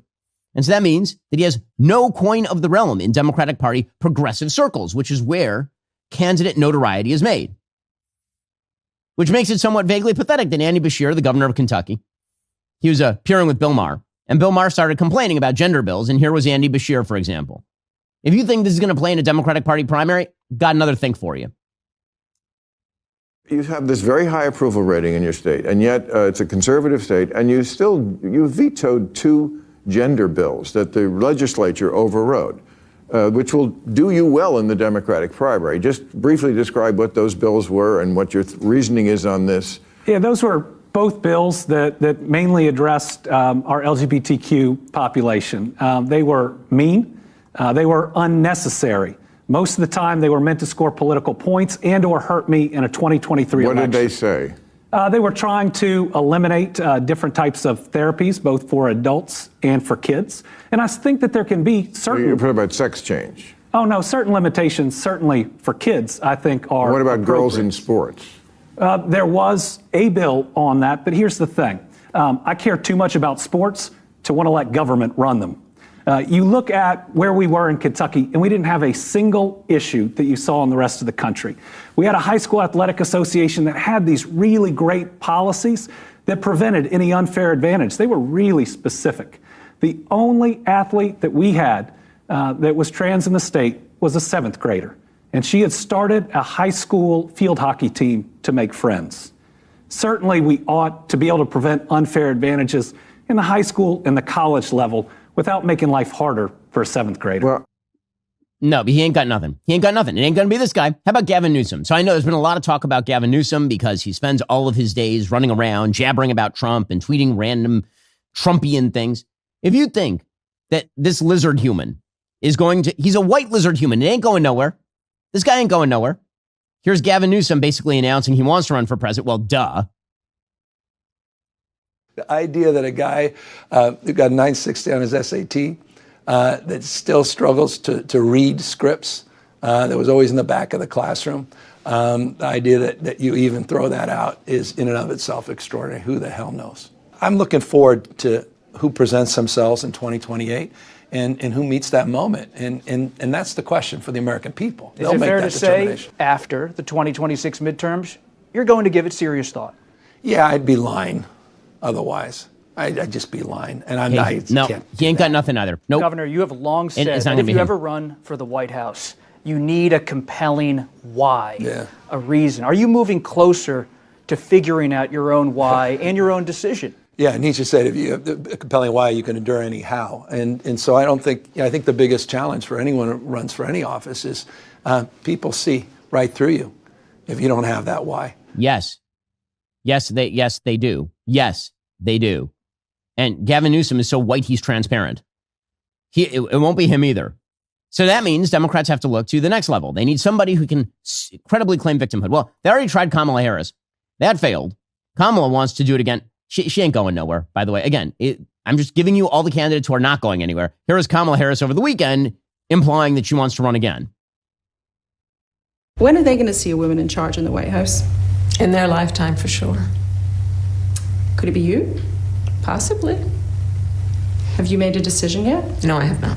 But you say in your book, I'm not done. That is correct. I am not done. I have lived my entire career a life of service, and it's in my bones. And there are many ways to serve. I've not decided yet what I will do in the future beyond what I am doing right now. Narrator, she was done. She's done. It's not her either. Okay, so it ain't Newsom. It ain't Bashir. It ain't Kamala Harris. So who is it? Well, let's see. What if there were like a female Zohran Mamdani who also did not suffer growing up, but can try to claim some sort of victimhood status based off of her diverse ethnicity and the fact that she is in fact virulently popular with progressives and so has driven an enormous amount of conservative ire because she is actually quite horrible. What if that person existed and that person were called AOC? I'm just telling you, everybody on the right and the left who is short selling AOC, wrong move. Yes, she's awful. Yes, she's terrible. She has the backing of Bernie Sanders and she has pseudo victimhood. And those two things are very, very useful in a Democratic Party primary. Already coming up, AOC 2028 front runner. And we have tape of her yelling. It is very, very shrill. Again, that is not because she's a woman. It's because her voice is really high and shrill. First, true self-reliance begins with taking control of your health. Armra Colostrum harnesses nature's original blueprint for resilience. Packed with over 400 bioactive nutrients, colostrum fortifies your gut and strengthens your immune system from the cellular level up. When you invest in your health, you invest in your ability to show up fully, think clearly, and stay in control no matter what comes your way. Look, our bodies are under constant assault. Toxins, processed foods, relentless stress. Your gut is your first line of defense. Most supplements only address part of the problem. Armra Colostrum is different. It isn't just another supplement. It's a bioactive whole food, a pure concentrate of bovine colostrum that's sustainably sourced with a commitment to calf-first sourcing. It's packed with over 400 bioactive nutrients that fortify your entire gut wall system, not just one piece. This means balanced and strengthened immune health, better digestion, less bloating, support for healthy metabolism, and fat burning from the inside out. Elite athletes have been using colostrum for years because it enhances nutrients absorption, builds lean muscle, and speeds recovery.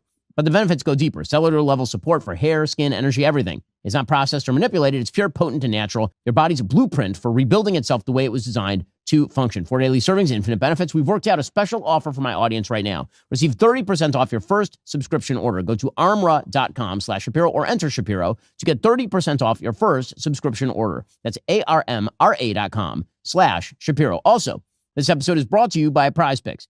You and I make decisions every day, but on Prize Picks, being right can get you paid. Don't miss any of the excitement this sports season on Prize Picks. Whether you're a football fan, basketball fan, or a fan of both, the way I am, it feels good to be right. So actually, I did go to a Miami Heat game last night, the Heat-Knicks game. And I will admit that if I had picked the Knicks, as my friends did, then things wouldn't have gone so well for me. Fortunately, people that I know picked the Heat. Prize Picks makes daily fantasy simple. Just pick more or less on at least 2 player projections. And when you get your picks right, you could cash in. Here's what's new. Prize Picks now offers stacks, so you can pick the same player up to 3 times in one lineup. You want to go all in on Steph Curry's points, threes, and assists?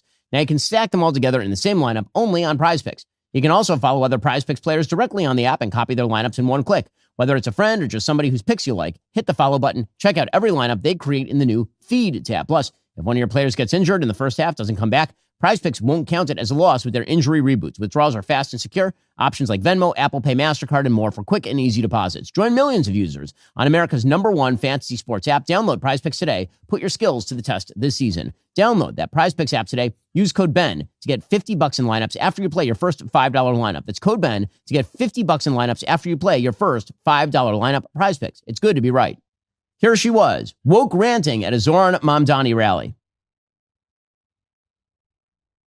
This city was built by the Irish escaping famine, Italians fleeing fascism, Jews escaping Holocaust, Black Americans fleeing slavery and Jim Crow, Latinos seeking a better life, Native people standing for themselves, Asian Americans coming together in Queens, in Brooklyn, in the Bronx, in Manhattan, in Staten Island, in this country.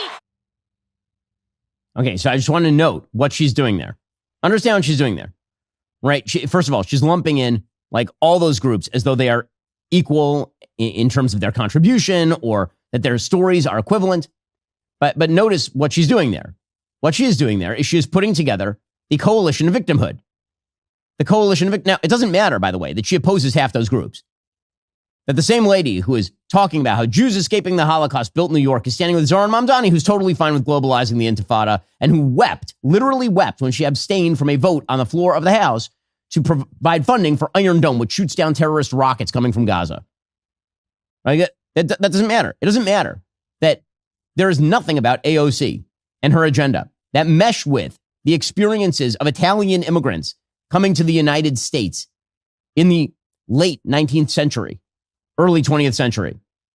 That in fact, their agenda is not her agenda. It doesn't matter. Now again, many people are victims and many people contributed to the building of America. She is not one of them. But she has to grab onto that mantle. Woke is in remission. It is not yet dead. It is not. AOC concluded that speech, by the way, by shouting that she's not the crazy one, which, by the way, if you have to tell everybody you're not the crazy one, you're the crazy one. But we must remember, in a time such as this, we are not the crazy ones, New York City.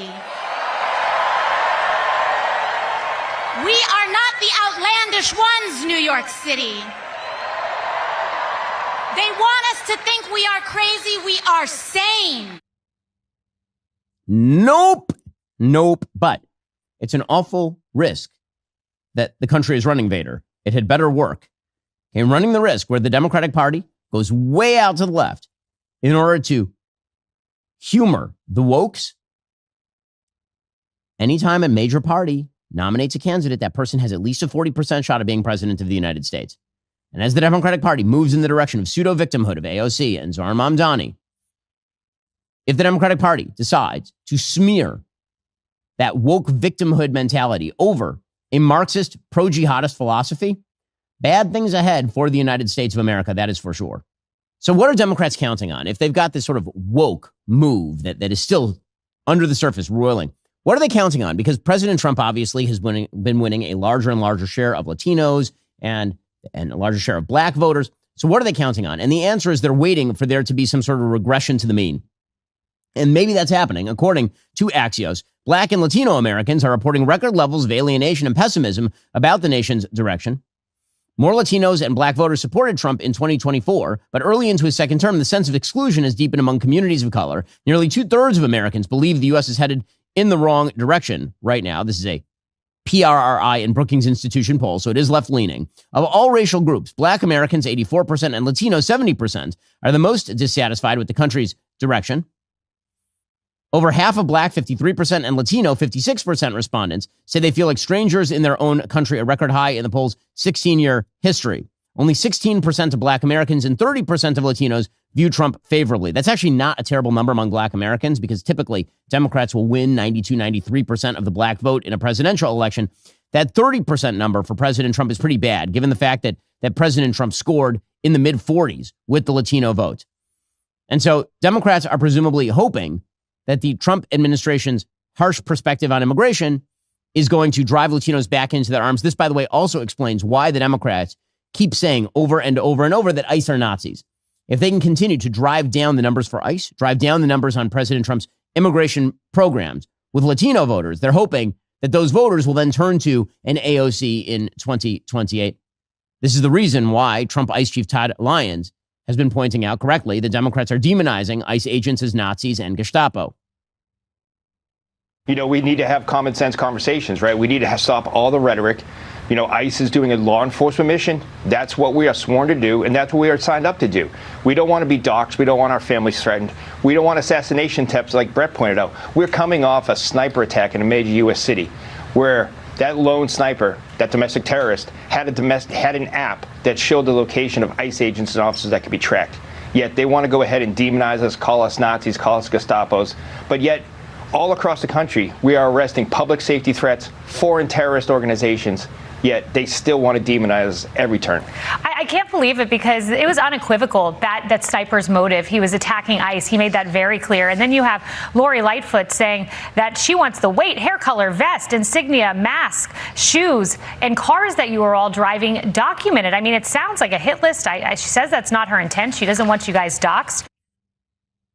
Now, again, the question becomes for Democrats, why are you doing this? And the answer is they are doing this because it is not about the broad spectrum of American voters. The goal for Democrats is to create fear among Latino and Hispanic populations in the United States in the hope that it will drive them back into the rising coalition that Democrats have been attempting basically to forge since 2012. This also explains why Democrats are still holding on to this government shutdown. So the reality is the government shutdown is nonsensical. There's no reason for it at this point. Scott Bessent, the Treasury Secretary, points out that moderate Democrats should move together to end this. We'll explain in a moment why they're not. The American people are hostage to Chuck Schumer and Hakeem Jeffries' poll numbers because what's changed between now and the last time there was a clean continuing resolution is Chuck Schumer has tanked in the polls. Both of the two guys from Brooklyn, like I call them, are worried about being primaried from the left. 52 Republican senators have voted 11 times to reopen the government. 3 brave, moderate Democrats have come across the aisle. So, I call on moderate Democratic senators to end this craziness. You'll be heroes.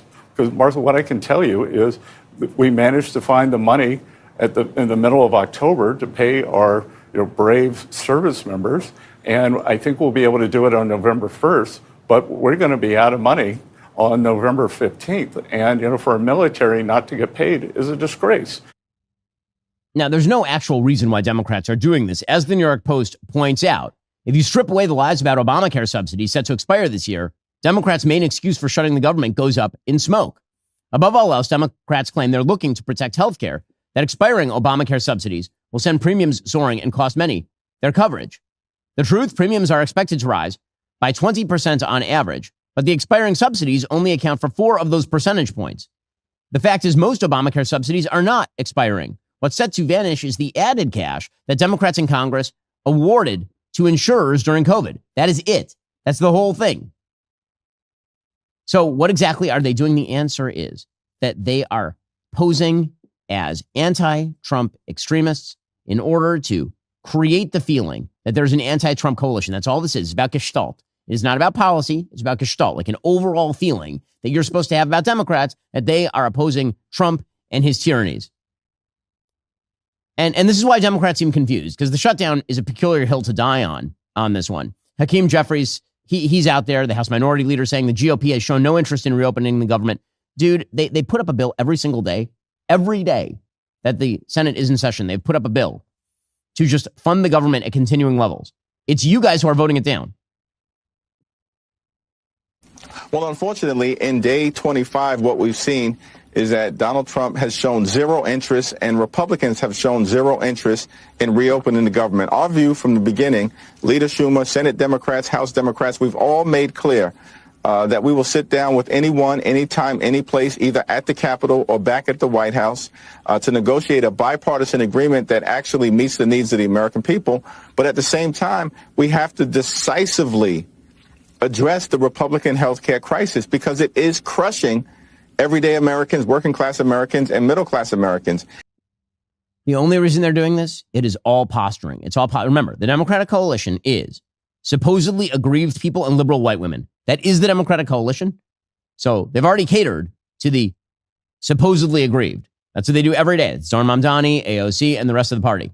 And now they're attempting to cater to the liberal white women who simply want opposition to Trump and will go out and march at No King's rally. That's the coalition in the end. And it does explain why Democrats are not trying to cash in on the actual vulnerabilities of the Trump administration. Things like, for example, tariff policy or crypto policy. Because those are things that neither side of their coalition really cares about. Their coalition doesn't care about tariff policy. Their coalition doesn't care about economic health. They care about grievance politics. That's all. Grievance politics and personal hatred for Trump. That's the entire Democratic Party at this point. Okay, we'll get to foreign policy in just a second. Big win for Javier Milei in Argentina and why the United States even cares in just a second. First, Grand Canyon University, an affordable private Christian university based in beautiful Phoenix, Arizona, is one of the largest universities in America. Praised for its culture of community and impact, GCU integrates the free market system, a welcoming Christian worldview, and free and open discourse into 369 academic programs with over 300 online. Join a nationwide community of learners redefining online education through GCU's 100% online MBA degree program. Learn ethical entrepreneurship, scale your business to serve your community. In addition to federal grants and aid, GCU's online students received nearly $161 million in institutional scholarships in 2024. Find your purpose at Grand Canyon University. Private, Christian, affordable. Visit gcu.edu/myoffer to see the scholarships you may qualify for. I've actually visited their campus, a beautiful campus. The students are great. And again, most universities right now, a lot of them anyway, kind of trash. Like you're spending a lot of money to not get what you're looking for. Not the case at Grand Canyon University. Go check them out right now. gcu.edu/myoffer. Okay, meanwhile, the president of the United States is pursuing two very different trade policies with regard to China and Canada. And were it I would be reversing these trade policies. When it comes to Canada, the president seems to just want to slam Canada over and over with a mallet. And I will admit confusion. I think Mark Carney is terrible. But also, if the president of the United States, when he had come into office earlier this year, had not smacked Canada across the face, then probably Pierre Poilievre would be the prime minister of Canada right now. And that would be much better. Because it turns out it's better to have people who generally agree with you about the world in positions of leadership globally. But President Trump, over the weekend, decided that he was going to raise tariffs on Canada by 10%.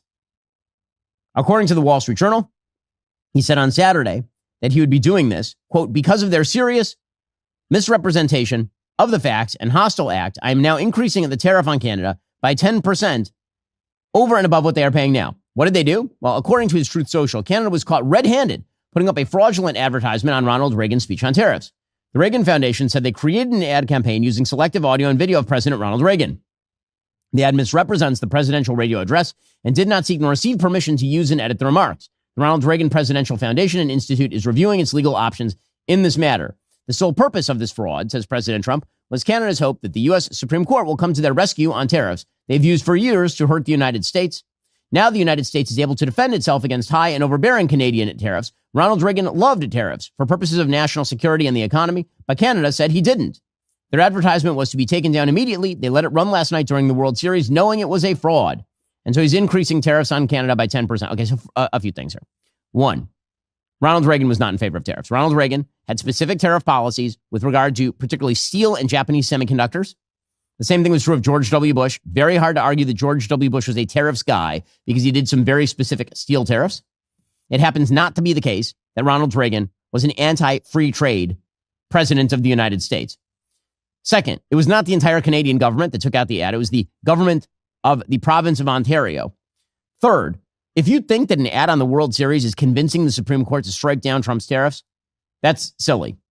The Supreme Court will likely strike down Trump's tariffs, in my opinion, because he has wildly exceeded the boundaries of executive authority in unilaterally saying that he can just negotiate tariff arrangements based on emergency authority. I do not think any president of any party has the ability to do that legally. I'd be kind of shocked, frankly, if the Supreme Court does not strike down his ability to levy the kinds of tariffs that he has under the authorities that he is citing.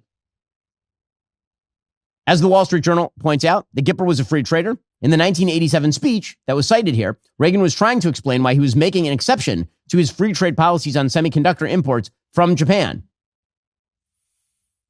They point out that Democrats in Congress were threatening new tariffs, and Reagan wanted to instruct the country about the damage from protectionism in the past, especially from the Smoot-Hawley tariff of 1930 and how it contributed to the Great Depression.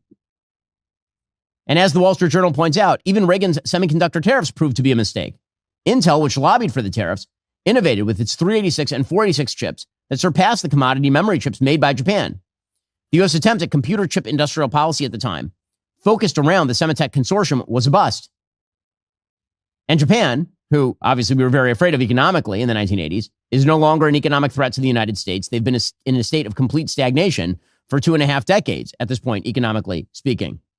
Well, Scott Bessent, the Treasury Secretary, was grilled over President Trump's claims on tariffs by Kristen Welker over at NBC News.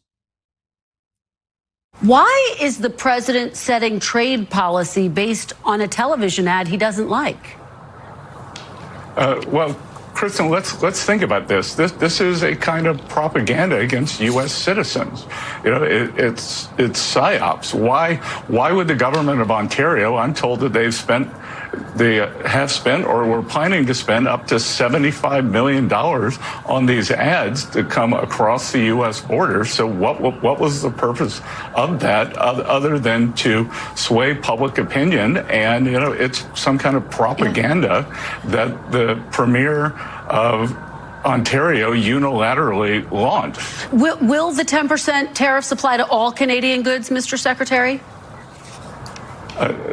Kristen, I've been traveling since this unfortunate event happened. I know that the ad's been taken down. So, you know, we'll have to see. But I just think it was terrible judgment by this premier, you know, who has a bit of a reputation for being a hothead. Does the president know if the tariffs will apply to 10% tariffs will apply to all Canadian goods? Has he made a determination about that? Well, I'm sure he knows. Okay. I mean, I do not find this wildly convincing.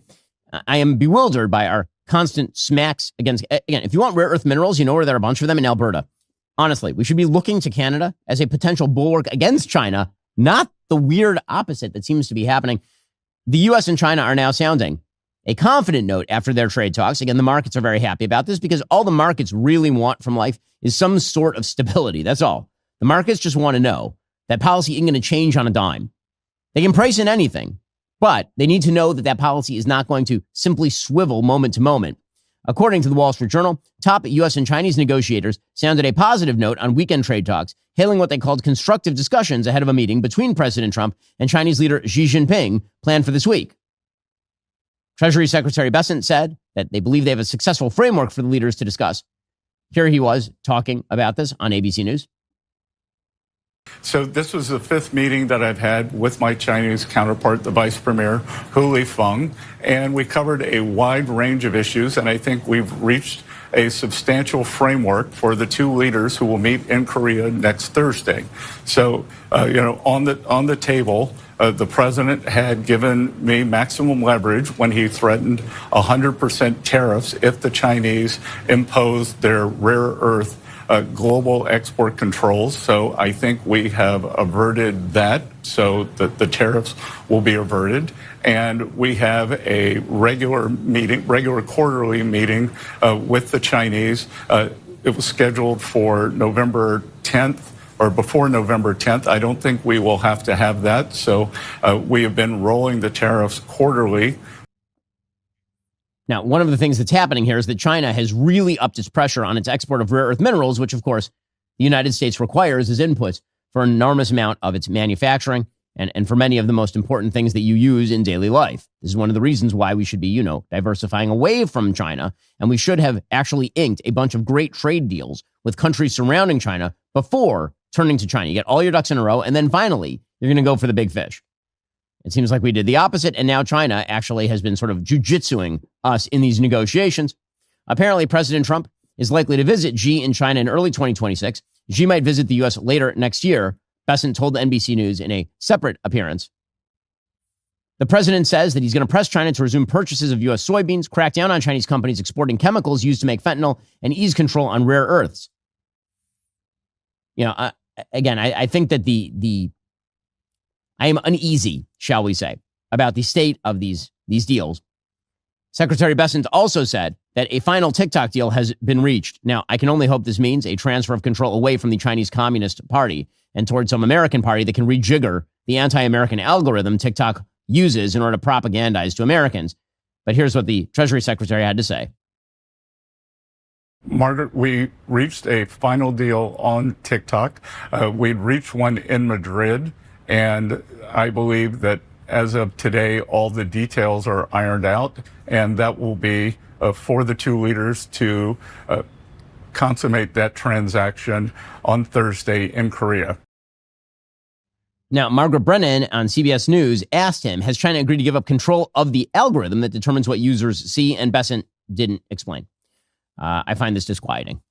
The entire purpose of the congressional bill that was signed into law, supported by President Trump, was to divest TikTok's control from China. If that does not happen, then that is, in fact, a fail. Alrighty, meanwhile, some good news from South America. Javier Milei's party has now won a mandate for a free market revolution in Argentina. There's a lot of dyspepsia, a lot of concern that Javier Milei, who has basically had to use economic chemotherapy on the Kirchnerist economy over in Argentina, the big state, horribly regulated, nationalized economy of Argentina. When you use shock therapy on an economy, it can absolutely get down your debt levels. It can absolutely increase the price of your currency. It also is going to have some downstream effects in terms of how people live. Because if you revalue your currency and it turns out the peso is worth a lot less than you were saying that it's worth, for example, people's money doesn't go nearly as far. And so that's why the United States stepped in and basically gave a loan to the Argentinian government to back Milei's play. Because the idea is that if you want a pro-capitalism, pro-America ally in Argentina, then you give them a loan, sort of like the Marshall Plan, in order to ensure they don't fall into the Venezuelan Nicolas Maduro Cuban category. And it worked, because yesterday, according to the Wall Street Journal, Milei scored a decisive political win on Sunday, strengthening his position in Argentina's Congress and securing a lifeline for his audacious free market revolution backed by President Trump. Full disclosure, as you know, I'm a huge Milei fan. I think what Milei is doing is one of the most important things in the world right now. I think that the move away from socialism and dependency theory in South America and toward embrace of free markets is an excellent thing for the United States. I think if you don't want gigantic waves of migrants coming up from South and Latin America, then what you actually need is functional states in these places. Allies are better than enemies in these places. Milei is an extraordinarily pro-American ally. With more than 99% of the votes counted, Milei's Freedom Advances party won almost 41% of the national vote and more than doubled its representation in Congress. That means that his party and allies secured at least 1/3 of the seats in both chambers, and that allows Milei to preserve his veto power and defend his sweeping decrees. So that gives him fresh political momentum, and it also shores up his standing with both Washington, D.C. and the IMF. Because again, what they said is we're not going to pour more money down a rat hole, is what President Trump said. He said we're not pouring more money down an Argentinian rat hole. If it turns out that Argentina is ready to govern like a responsible country, then yeah, investment's going to come in. And this, by the way, is true for investors. I've been talking with a lot of investors looking at Argentina's economy, and they look and they see opportunity. But they were worried, okay, we're going to put our money in. 5 minutes later, Milei will be out, and you'll end up with another Kirchner type. And if that happens, then your money's gone. And so some form of solidity in the Argentinian economy, a trajectory toward normality, is going to be a huge thing for Argentina and for people who wish to invest in Argentina, which will be a good thing. Milei told a cheering throng in downtown Buenos Aires, today marks the beginning of building a great Argentina. This result is nothing more and nothing less than the confirmation of the mandate we assumed in 2023. The U.S. had announced a $20 billion currency swap this month to prop up Argentina's currency. promising to raise another $20 billion from private banks and sovereign wealth funds. Now, again, some of this is a play for time, because the reality is the peso is way, way overvalued in Argentina, and that if Milei were to dollarize, then everything I said before about the devaluation of the peso would happen really, really rapidly. And Milei was concerned that if that happens too fast, you end up burning out the electorate, and then they swivel back toward the left. President Trump wrote on his Truth Social platform Monday, again, this is an excellent move by President Trump, big win in Argentina for Javier Milei, a wonderful Trump-endorsed candidate. He's making us all look good. Our confidence in him was justified by the people of Argentina. Milei has already sharply devalued the peso to unify an array of exchange rates and curb a chronic budget gap that was funded by printing money. He reduced energy subsidies and fired tens of thousands of public sector employees. The policies briefly stabilized Argentina's finances, producing the first balanced budget in more than a decade. The inflation rate has fallen to 32%, which is still unbelievably high, but it was 200% 2 years ago. There are a lot of voters ready to criticize the president, but they said handing back power to the leftist Peronista opposition was unthinkable, which is exactly right. And the idea is if you want to have a future, you're going to have to let Milei cook. So that is definitely a very, very good thing happening in South America. Scott Bessent was asked, the Treasury Secretary, about the loans to Argentina. He says, that is America first. And this is right. This is right. For all of the isolationists out there who are like, why are we spending money in Argentina as opposed to spending money here? First of all, we spend tons of money here at home. It's why we have a $37 trillion debt. That's why. It's not because of foreign aid. Okay, but the point that Bessent is making here and that President Trump has made is that America first has never meant America alone. We need allies. And it is better to have an ally in Argentina who is not destroying the economy and shipping hundreds of thousands of people up to the United States by proxy. That is better than the alternative. Here is Scott Bessent. Kristen, it is America first because we are supporting a U.S. ally. There will be no taxpayer losses. This is a swap line. This is not a bailout.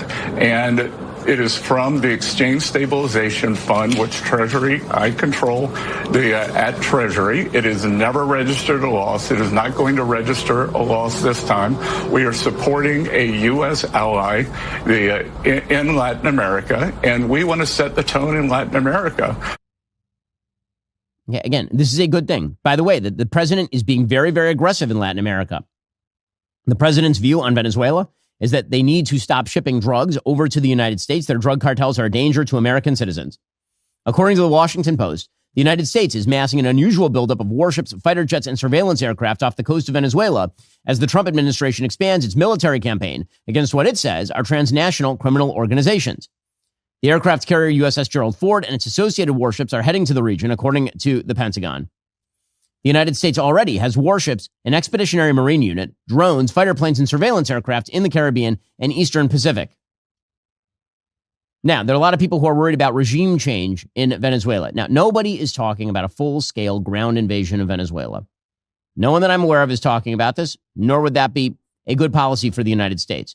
If some sort of covert CIA action were to topple the regime in Venezuela, that would be a good thing. It would be good. This bizarre idea that the best available scenario is always to leave the worst dictator in power because Saddam Hussein is benighted. Sometimes the analogies work, and sometimes they just don't. And until Nicolas Maduro and Hugo Chavez came on the scene, Venezuela was a fairly wealthy country. And it turns out there's an opposition ready to step in and do something about it. Now, the big question in Venezuela, of course, is the military, because Maduro, like all dictators, has purged all the top levels of the military of potential rivals. However, it is very clear that Maduro is increasingly uncomfortable with the amounts of pressure being levied against him by the United States. Here he was begging for what he called no crazy war. Not war, not war, not war. Just peace, just peace, just peace. Forever, forever, forever. Peace forever. No crazy war. No a la guerra loca. No crazy war, no crazy war. Please, please, please. Yes, peace. Peace forever. Peace forever. Ooh, Given? Well, maybe you should, stop tyrannizing your own population and shipping drugs up to the United States. That'd be a better than just shouting peace forever while you don't let anybody vote and destroy your own country economically and nationalize all the resources and make yourself wealthy. Senator Lindsey Graham of South Carolina says that he believes there will be some land strikes in Venezuela because of the drug cartels. Here was Lindsey Graham on Face the Nation on CBS News. Are land strikes planned? Yeah, I think that's a real possibility. I think President Trump's made a decision that Maduro, the leader of Venezuela, is an indicted drug trafficker, that it's time for him to go, that Venezuela and Colombia have been safe havens for narco-terrorists for too long. And President Trump told me yesterday that he plans to brief members of Congress when he gets back from Asia about future potential military operations against Venezuela and Colombia. So there will be a congressional briefing about a potential expanding from the sea to the land. I support that idea. And well, we will see what happens next. Suffice it to say that the president of the United States, again, there are all these people who keep putting out this idea that Trump is going to engage in some sort of gigantic hundreds of thousands of troops ground invasion. Have you seen President Trump? These are the same people who warned you World War III was going to happen when President Trump launched literally one B-2 sortie destroying the Fordo facility in Iran. That is not how President Trump operates. That is a different thing from saying that he is going to do a strike on narco-terrorists inside Venezuela. Well, this week, Daily Wire Plus is premiering a brand new documentary called Hiding in Plain Sight, America's Trafficking Epidemic. It's one of the most important things we've done here at Daily Wire Plus. Joining us on the line to discuss is Derek Banner. He's CEO of Our Rescue, the nonprofit organization dedicated to combating sex trafficking and child exploitation. Derek, thanks so much for the time. Really appreciate it. Hi, Ben. It's great to be with you and great to meet your audience. Thank you. So let's talk about what parents don't know about how kids get involved in things like sex trafficking and how they are getting dragged into this via the tools that parents are very often giving them, their cell phones, their iPads. Yeah. So, technology is a double-edged sword. It's a definite an aspect that law enforcement uses and leverages in these investigations and to keep children safe and to prevent traffickers from operating in our neighborhoods and our towns. But the predators and the sex traffickers are leveraging technology at an equal, if not greater level than law enforcement. So what are some of the chief apps that predators are using in order to gain access to children? How do they use those apps that parents think are innocuous in order to do so? The short answer, Ben, is all of them. So they are leveraging technology at scale. So they're leveraging the internet, they're leveraging social media platforms, even seemingly innocent gaming platforms, online gaming platforms. Any and all of those are opportunities for offenders and predators to attempt to try to engage with children at a scale, that we've never seen before. So you've talked a fair bit about the gap in support for law enforcement efforts to fight to protect children. People don't really understand what it is that law enforcement can and should be doing. What should law enforcement be doing? What capabilities do they have, and where do they fall short? So law enforcement is the men and women that investigate crimes against children are, I think, some of the greatest heroes in our country in law enforcement. It's one of the hardest jobs in law enforcement. The content and the material itself is something that you just can't unsee and unhear. And of course, the sense of urgency around the backlog and the issue itself creates another level of complexity. I can set the stage for you a little bit in terms of what the law enforcement faces in terms of just pure numbers. In 2024, the National Center for Missing and Exploited Children received 20.5 million suspected reports of child exploitation. Within that 20.5 million, Ben, is another 63 million files, videos, images of child sexual abuse material, or CSAM as it's referred to. So let's talk about some examples of this so people get sort of a fuller picture of how this happens. Can you give me an example of how a child would be sucked into this more specifically? So predators are, as we said earlier, they are engaged in actively trying to entice minor children into providing explicit material over the internet or through encrypted chats or through grooming techniques on these platforms. Once that happens, these explicit images are then shared within the predator community. It's essentially their goal is to create these images, and then they're traded over the internet, on the dark web, and around the world. Well, you can check out Derek's work over at Our Rescue. Also, you can check out the brand new documentary that's going to enlighten you about the dangers facing your kids over at Daily Wire Plus. It's available for free thanks to the support of our members at Daily Wire Plus. The film is Hiding in Plain Sight, America's Trafficking Epidemic. Derek, thanks so much for the time. Appreciate it. Thank you, Ben. Alrighty, coming up, speaking of foreign policy, the President of the United States has brokered yet another end to yet another conflict. Captain War over here actually just doing lots of peace. Remember, in order to watch, you have to be a member. If you're not a member, become a member. Use code Shapiro. Check out for 2 months free on all annual plans. Click that link in the description and join us.